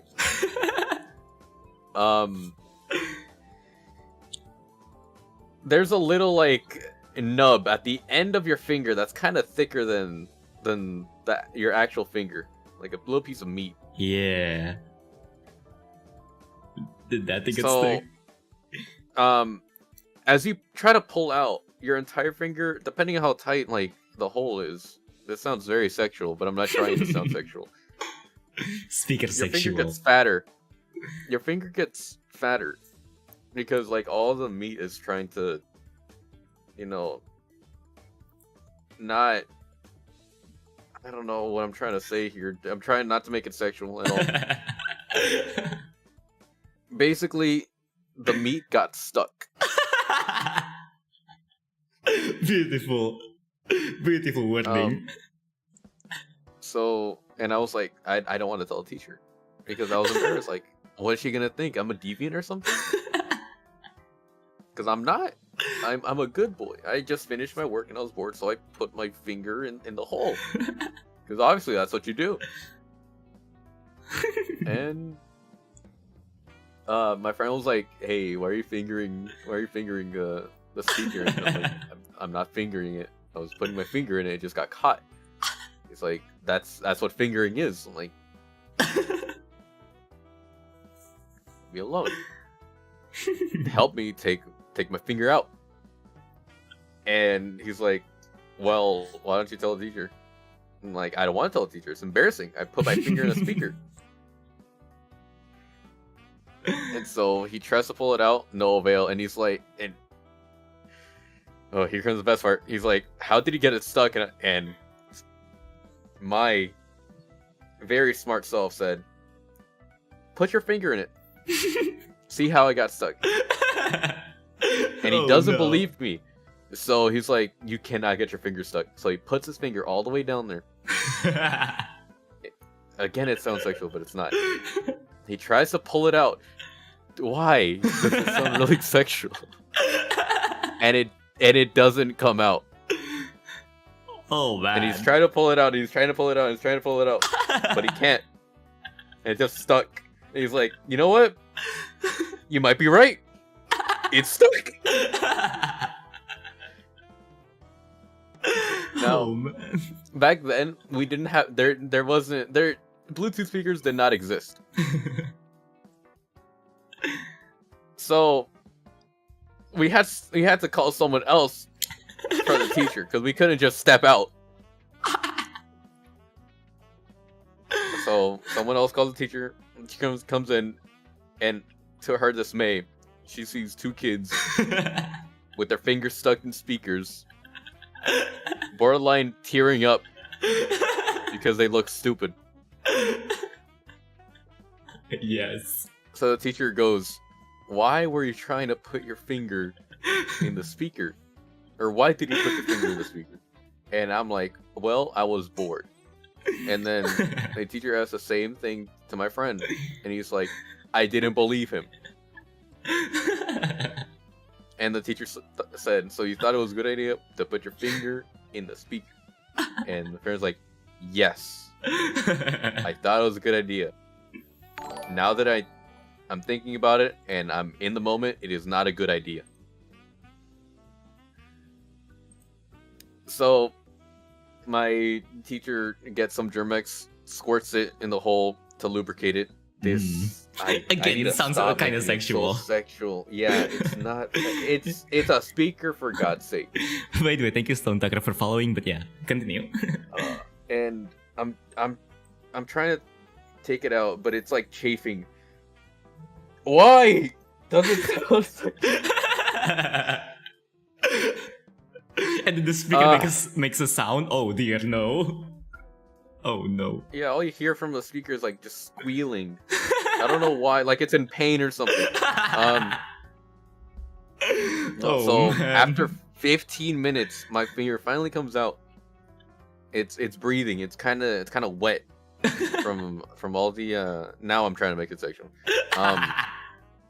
It's all wet from the Germex. I'm like, "Oh, thank you."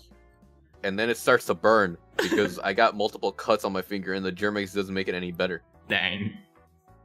And my friend's just laughing at me, and I tell him, "Hey, your finger's still stuck." Man. Beautiful. That's the story. Beautiful. God forbid it ever happens again. I've learned my lesson. But how many times have you actually put your finger in the speaker? 7. 7? Yep. Can you describe how it went? I put my finger in the speaker. Well, Hopefully it didn't get stuck. Now I learned my lesson from that time. So now I just tease the rim. Ah, yes. Just touch the rim. Yeah, I just tease it. I just tease it a little bit. Tease it a little bit. I don't go all the way in. Because I learned my lesson. Once it goes in, it doesn't come out that easy. Yeah. And yeah, from then on, speakers have less holes. I am less happy with my life because of it. Oh man. I mean, my subwoofer has a hole, but it's kind of too big for a finger. All of us needs a speaker hole in our lives. Especially if you're a guy and want to experiment. With your fingers. Okay, I don't know about that one, but... With your fingers, not with anything else. Okay. And then again, like, you know, guys put their finger in any hole. Any hole. I don't know how many holes I've got my finger stuck into. Nothing sexual, just like... Really? Yeah, that is really dumb. But then again, young boys are known to be... known to be smart. Yeah. I was extremely young. I was learning, alright? Young and stupid. We're learning about the world. Learning about what happens if we put our fingers in, I guess. And now holes. I know now. Experience is the best teacher, they say. Mm-hmm. Experience is the best teacher. What other holes though? Do you have... What about other holes? Other than speaker holes? Can you think of other holes that you've gotten stuck in? Nothing sexual, just like... holes. I got stuck in a tube, like a water slide, once. What kind of water slide? Dang. There was like a loop. Oh. And I got stuck like mid loop. Oh dear, so, that's like, scary. I wasn't like super aerodynamic enough. So mid like loop, I kind of just fell over. Yikes. Onto my stomach, and I was like, that hurts. And I kind of couldn't make it to the other side. That's really quite scary. Stuck there.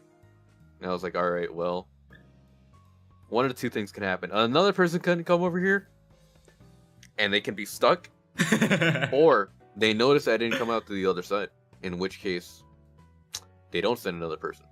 Either way, I'm stuck. And there's always like water rushing through there, so it's like, it's hard to like grab anything. Yeah. So eventually I got enough strength and just pulled myself to the other side. It was like, nice. I think a minute, I want to say. Dang. No one was worried, surprisingly. They're just like, finally. Like, what do you mean, finally? I wonder if that's a good thing or a bad thing. Can go both ways. But yeah. It's fun. It's fun. Getting stuck in a slide is fun. It's always scary though, like, in knowing that, like, you know, what if someone actually goes in, another person goes in, both of you are gonna get stuck. And it's scary, but because, you know, they're going quite fast, so it's always scary. To know that, you know, it's a pile up. Yeah. It's just a pile up. People are just gonna pile up in the thing. That reminds me of the time I almost drowned. Oh dang! How did it go? Well, I didn't know how to swim. Fair. Same here. And something caught on my foot in the pool, and I was like, "Oh, I'm going down." There was a net at the bottom. And somehow like came up and I got stuck in it. Me being 7 years old was like, how swim? I don't know. I drowned. F. And it was at a pool. It was a pool party, mind you. Oh. All the grown-ups were like 5 feet away. Yikes. Did anybody try to save me? No, nobody, no one. Everybody was like, yes, There, we're he's talking fine. like adults. We're talking like adults. They're just Adults playing. doing adult Look, stuff. look, that one's even drowning. Ha. Haha, kids being so silly Because- drowning. And it made me mad because not even 5 minutes before this, someone was actually drowning in the pool. Oh man. I was Oh, like, man. yes, let me drown. The perfect time to drown. Oh man. And I got saved by this kid named Zachary. I still remember his name. Zachary, if you're watching He this, gave- we're calling you Bro. out. He gave me a Spider-Man pool floaty and saved my life. Nice. It was a little ring that barely fit on my neck, and I used that to barely surface and get to the edge, and I lived. Shout I out was to actually Zachary. I was actually drowning. Dang. I almost fucking died. How cute they're drowning. Oh dear. Look at him. Look drowning. at them, they're drowning. How get cute. get the camera. Get the camera. Get the camera. Oh man. You know that meme where the kid is drowning Yeah. and the other one's getting picked up? That was me. That was Oh, literally man. me. Beautiful. Yes. Did you see your life flashing before your eyes? Yes. What did you see? The first thing I thought of, like, them bitches ain't gonna save me, really? Really? A person, almost drowned 5 minutes ago. They'll save them, but not me? Seriously? That's literally the only thing I thought of. Yes. I was full of vengeance. hatred. In those moments, in my last moments, that's the only thing I could think of. Like, wow, really? Man. But imagine actually dying there though. It's gonna be like full of hatred and stuff. Oh dear, you're gonna be like a vengeful spirit. That would be awkward for like the other people. Like, oh, he drowned, and no one did nothing. Oof. Yikes. Man. You know what? Maybe we should have looked in the pool once in a while as adults. Yeah. And I was even screaming. I was like, I'm drowning. I'm drowning. No one batted a fucking... It's like they wanted me to die or something, I swear. Dun dun dun. Maybe they do, maybe who knows. Oh, the world is a weird place. But I hope that turned out well. I hope they didn't get any weird things in your lungs. Because those I pools hope are not. always full of pee. Always. That's a lot You of don't pee. have to tell me that. I already know. That was the cause of, Yeah. of the pool and the pee as well. Same. I'll be honest. I mean, hey, if you say you never peed in the pool before, you're lying. You're lying. You're You're lying. lying. Everybody pees in the pool. Everybody does it. What's wrong with you if you don't? My cousin peed from outside the pool, actually. Peed into the pool one time. Have you ever done that? What a freak. Just like to stand on the side of the pool, pull down your pants, and then just pee into the pool. Have you ever done something like that? Why would someone do that? I don't know. One of my friends, I mean, actually my cousin did that. It's beautiful. It was beautiful. Surprisingly, nobody gave a fuck. Surprisingly. But I guess it's How? fair. I guess they How? know. I guess they How? know. They know the pool is just a bunch of pee, so I guess it's fair. But yeah. The worst feeling is going to the beach and just getting a load of sea salt on your face. Oh man. Because that's all that like the ocean is. Like it's a Salt. big no. Whales pee in the ocean. Yeah. All of us pee in the ocean if you really think about it. Like our shit goes into the sewers and goes into the ocean. So the ocean is really just a giant toilet, if you think about it. It is. There's probably people who just shit in the beach, I don't know. I mean, I know there's a lot of people who shit in the river, but the beach, I mean, there probably is. There's probably a lot. Have you ever shat in a river before? I like where no. this conversation is going. What a beach. I've done it in in like just the outdoors. The lake? In the like in nowhere, like in the middle of nowhere. The forest? There's no bathrooms. The desert? Yeah. Oh, the forest. Ooh, The middle of nowhere. Truly the core of nature. It was horrifying. Oh, did you... Every little thing that touched me, I freaked out. Oh man. like imagine shitting on grass and just having one of those like grass blades lick grass or something. And what did you use as toilet paper? Oh dear. You bring your own or you improvise? Improvise, yeah. Oh man. What if just cut some bark off a tree and hope? If you're gonna like if you're actually stuck in the forest and you need to shit, what are you gonna use as toilet paper? If worse comes to worse, you have to like cut some clothes up. That's fair. I would have thought, like maybe save your clothes and use like, I don't know, a tree bark or something. Or if you have like an extra pair of underwear, just use the one that you're wearing and just hope. Yeah, just pray. Man, keeping sanitary is difficult when in the forest. What was that trip though? I'm curious now. Like, what kind of trip was that? Did you go? It was just an outing, mainly. Oh. We got invited by some family friends to go to their ranch and just chill.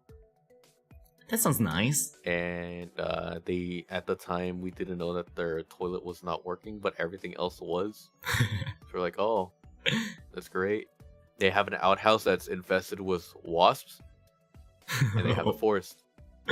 So I'm not going where the wasps are at, because it's not like a tiny nest. No, it was like half of that outhouse was covered with wasps. Forest it is. Yep, I was like, all right, you know what? Going into the forest, and I did. And I don't want to remember that time because it was horrible. Something touched my butt, and I don't like it. Oh dear. You probably don't want to know what touched your butt. There's a lot of things in the forest who wants to touch your butt. I don't want to know what touched my butt. I don't care if it was a snake. I don't care if it was a spider. I don't want to know anything. Just forget about it. What kind of places do you like to go, actually? I like to go to my house, into my room, indoors. Fair. I like to chill. Any place that like my friends are at, because we kind of just vibe. You kind of just chill. If you could go any place in the world, where we go? Oh, yeah, anywhere there's food. If you can go to any place in the world, where would you want to go? Like, for a vacation, maybe.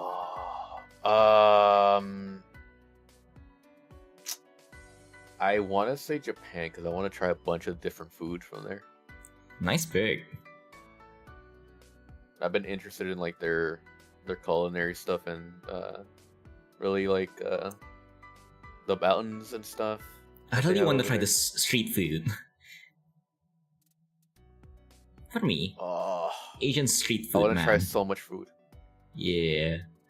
Over here, we have the rodeo going on right now. Ooh. What? Because obviously we do.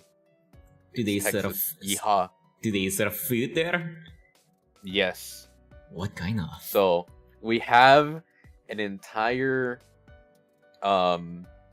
section for food. So we have your brisket, we have your steak, we have your pies, we have chicken, we have turkey, believe it or not. Ooh, nice. We have ham, we have pork. Getting kind of hungry now. We have pork loin, we have you name it. They probably have it there. Dang. Every single type of food you can think of. Wait, how expensive are food over there? Actually, I'm curious. If you go to the rodeo itself, you can get an entire turkey leg for $5. Ooh, how big is that? Like a. I never had a turkey before. I'll be honest. Over in Asia, we don't have much. It's about, give or take, the length of a monitor. Like Holy a 1080p shit! monitor, give or take. It's fairly big. God And they don't slack around with like food either. They lay it on you. If I you really pay the wanna price, try you're that, gonna pay. really. You're gonna eat good. You're gonna eat good. Dang. Over here in Texas, you're gonna eat good. You're gonna go hungry. Dang. Yeah. I heard over there in the West, when they serve food, they have a lot of food. When their serving portions are really huge compared to like over on the East. Because in the East, like a plate is not even like, how big is a plate actually? Like roughly. Wait, actually, I have a measuring tape here. Let me get the measuring tape. Okay, so a plate is around the size of a full-length keyboard. Over here, a plate is roughly 7 inches to 8 inches, I guess. Okay, how much is that in freedom? In freedom, let me try to convert that. Let me come on, measuring tape. I mean, it's a ruler, not measuring tape. Let's see. Around 15 to 18 centimeters. Okay, that I understand. But I guess, Asian portions, we don't get to eat much. It's smaller. If I get over to the West, I really want to try the big portions because I'll be honest, I really like eating a lot, but I don't really get to eat much, especially as a college student. So over here in Texas, we have a slogan: everything's bigger in Texas. And depending where you go, everything is bigger over here. My favorite burger place, they have 115 different types of burgers. Holy shit. Wait, how So did they come up have- with that many variations? Because they have different type of meat with different types of like add-ons to it. So one of them is a wagyu. Another one is a Wagyu. peanut butter and jelly. Wait, Another one's just peanut butter? Huh. Mhm. Interesting. Never tried It that. actually tastes really good. It tastes really good Dang. because so the crunchiness of the peanut butter, because it's not smooth peanut butter. It's a chunky one. It's so good Interesting. because it tastes like butter. It just melts. Damn. It's really good. I'm getting So really you have hungry. different types of burgers, and every single one is completely different, and they all cost $10.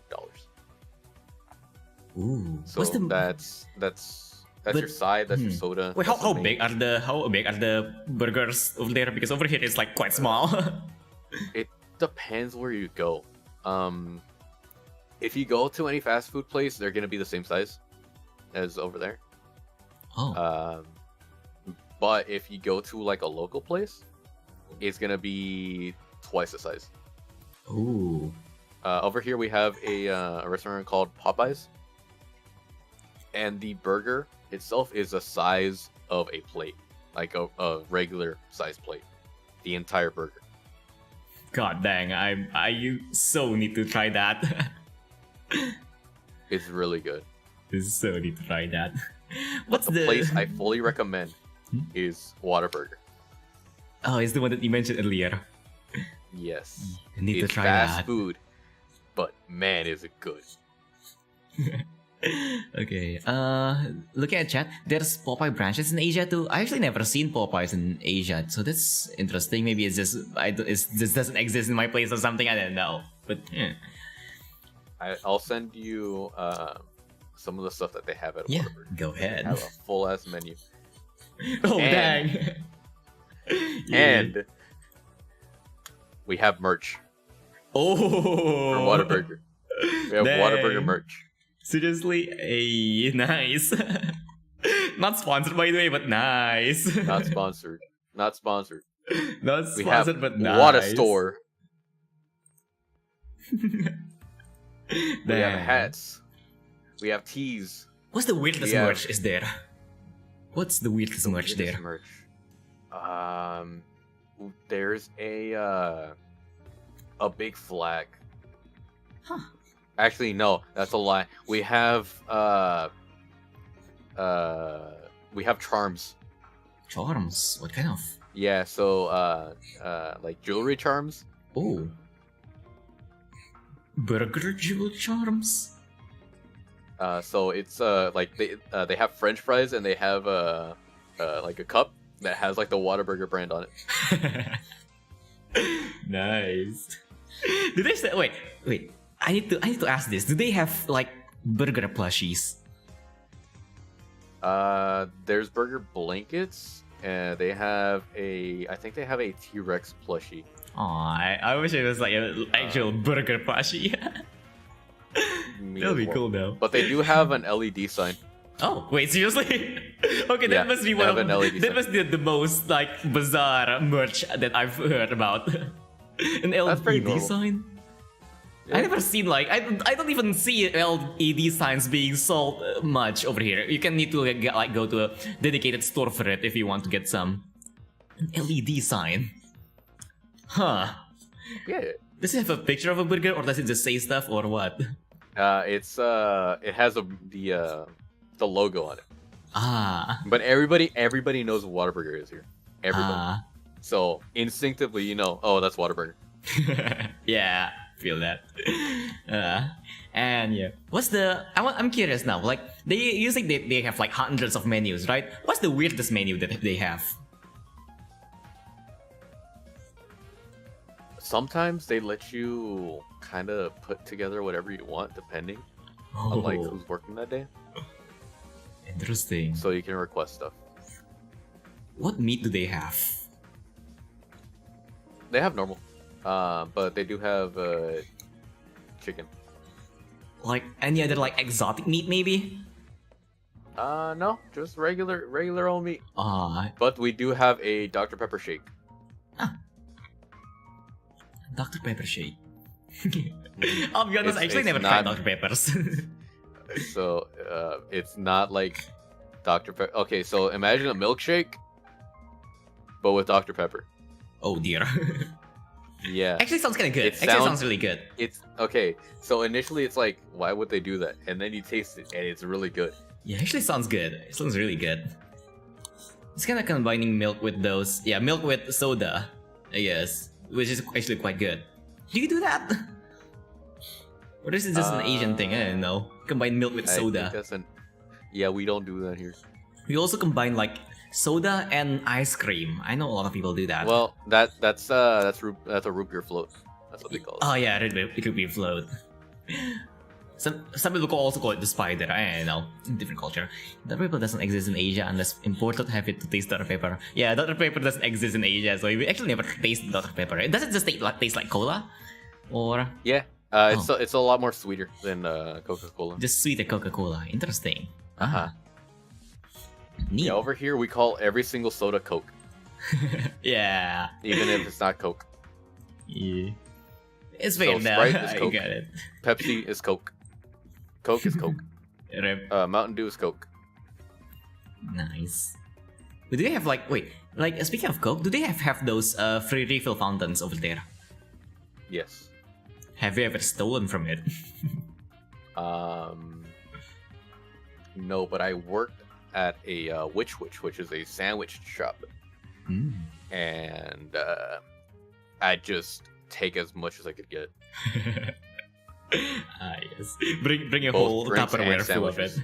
Bring a big Yeah, Tupperware both into drinks, the drinks things. and sandwiches. Oh, I and would always sandwiches bring as my well. parents back. Yeah, I would always bring my parents' sandwiches whenever I came back from work. I need to try working in a place like that. I got paid, and I got dinner. I love it. I loved it. Nah. I mean, over here they give you they give you food, but they don't actually let you take home food. They just like you can eat there for free, but you can't really take them home. Mhm.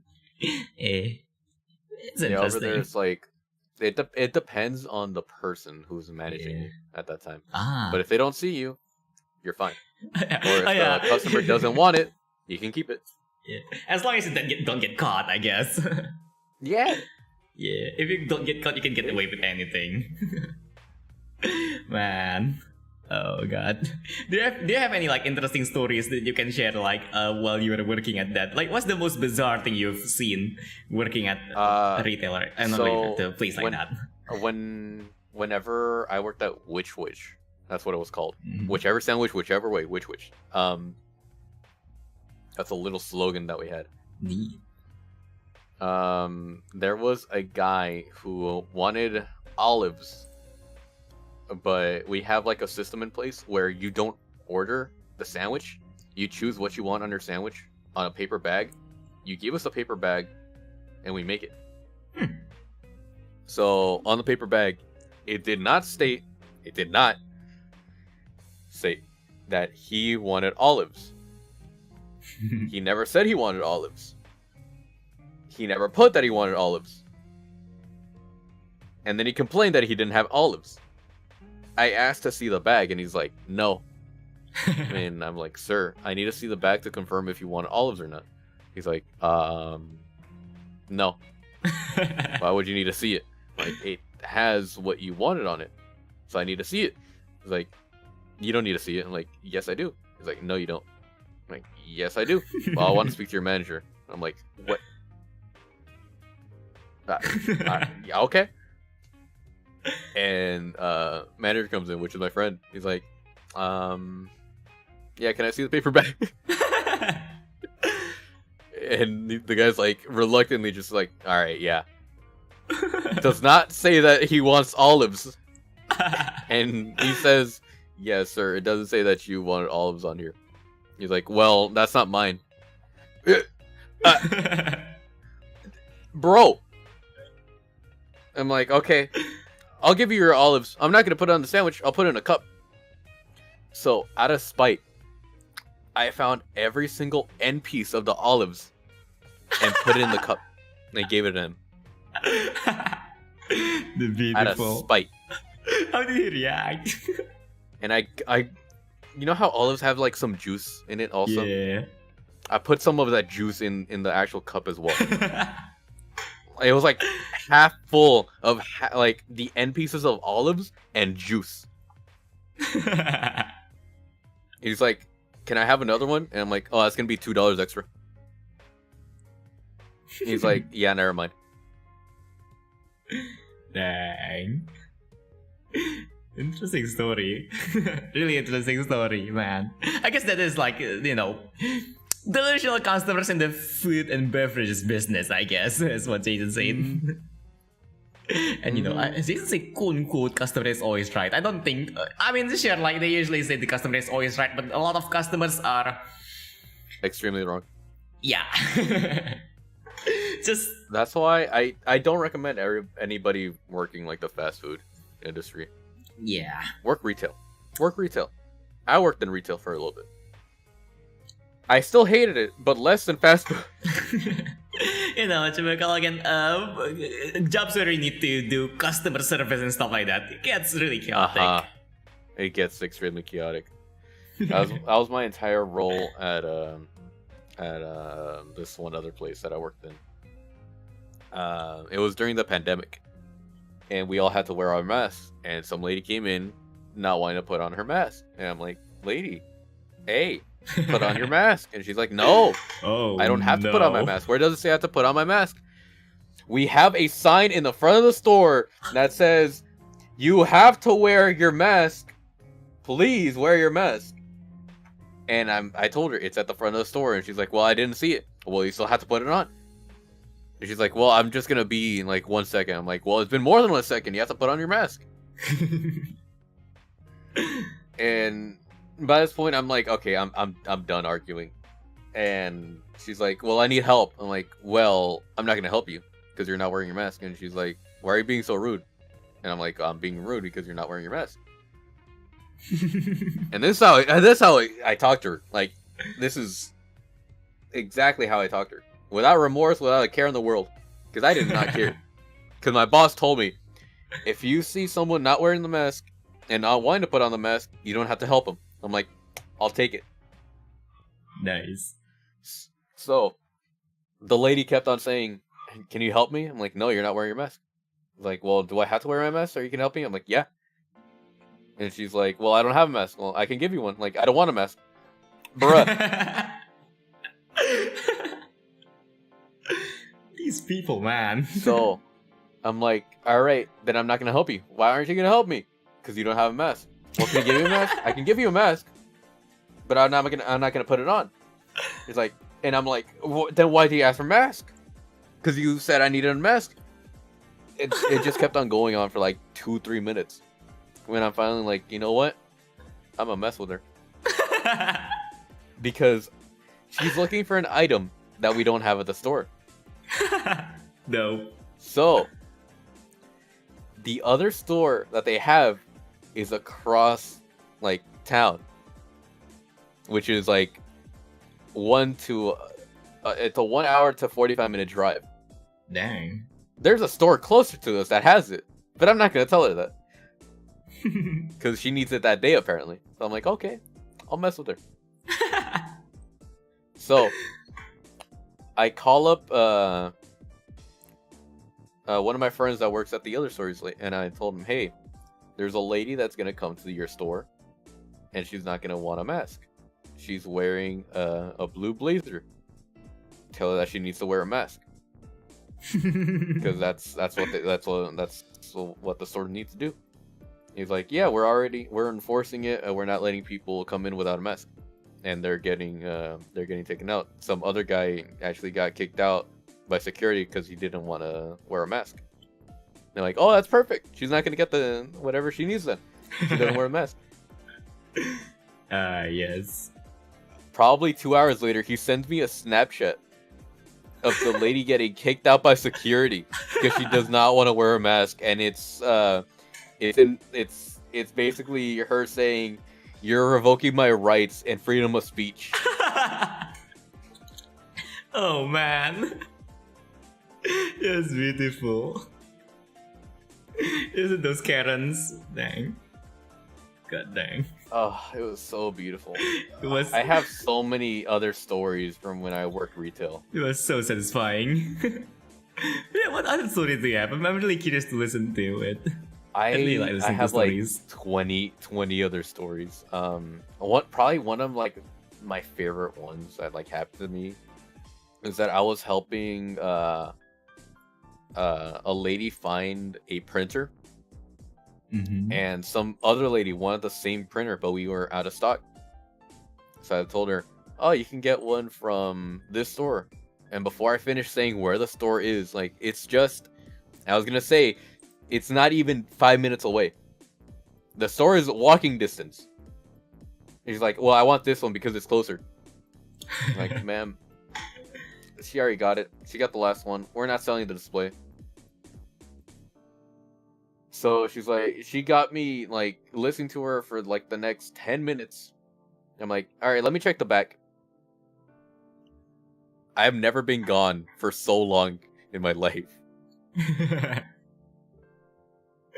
And one of my managers like, hey, there's a lady asking for you, and he said this over radio. And I'm like, all right, you know what? I'm gonna sound busy. So I'm just like moving in like random boxes. I'm like, yeah, I'm looking for the item this lady wants. I'm checking if we have any in the back, because we just got a shipment that day. Oh. And not everything is scanned in.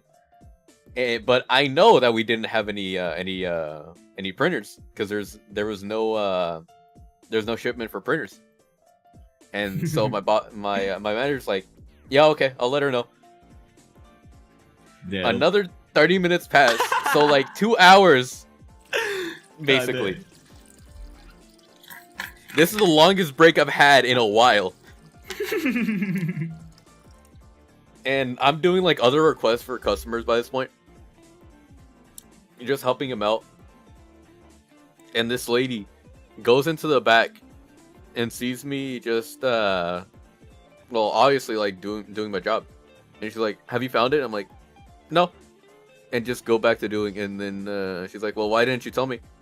I'm like, oh, I just finished. And then I told her, you can look at the all the shipments that we have, because it was a lot. Well, it looked like a lot. It wasn't really a lot. The most that we had was like a ton of paper. That made it look like it was a lot. And so she was like angry, like, oh, well, you could have told me sooner. I'm like, do you want to sort through all of this, or you want to do my job? So she gets mad, and then I tell her, oh yeah, the closest store that has a printer at this price, because I can check like what other stores' prices for that printer. Fancy. And obviously I lied. And I told her, yeah, the cheapest one's gonna be 20 minutes away from here. And I showed her the prices for other stores on the device that we have. It's basically a computer that we have, like a small computer. But we can edit. So if you know anything about Inspect Element, yes, you can edit values. Change the values. So I increased the price from $100 to $200 for every other place. And I showed her, like, hey, look, here you go. And she's like, okay. And then just left. And I went back to doing whatever I was doing, which was nothing at the time. There goes the lady. I went back home so happy. Man. That's nice though, going back home from work with a smile on your face. Mm-hmm. Man, if you're gonna work retail, at least have fun with it. You have to have fun in retail. You have to have fun if you don't want to get, I don't know, turned into a psychopath or something. Yeah, this is our slash so anti-customers material, man. It's so grueling. The job it's so annoying. Not because of it's like horrible, but I hate the customers so much. Yeah. Any job that involves customer service is gonna be hell. Any job. That's why I'm trying to get my thing in data. Yeah. There's no customers. The numbers are the customer. The numbers don't talk. Numbers don't talk. And before numbers actually talk, who knows? But yeah. Yeah. 100111001100001. I just realized though, like we've been talking for like almost 2.5 hours. Maybe we should wrap up. Like yeah, yeah, we should wrap up. It's actually midnight for me, so I should probably wrap up. Oh my god. Yeah, it's almost 1 a.m. So yeah.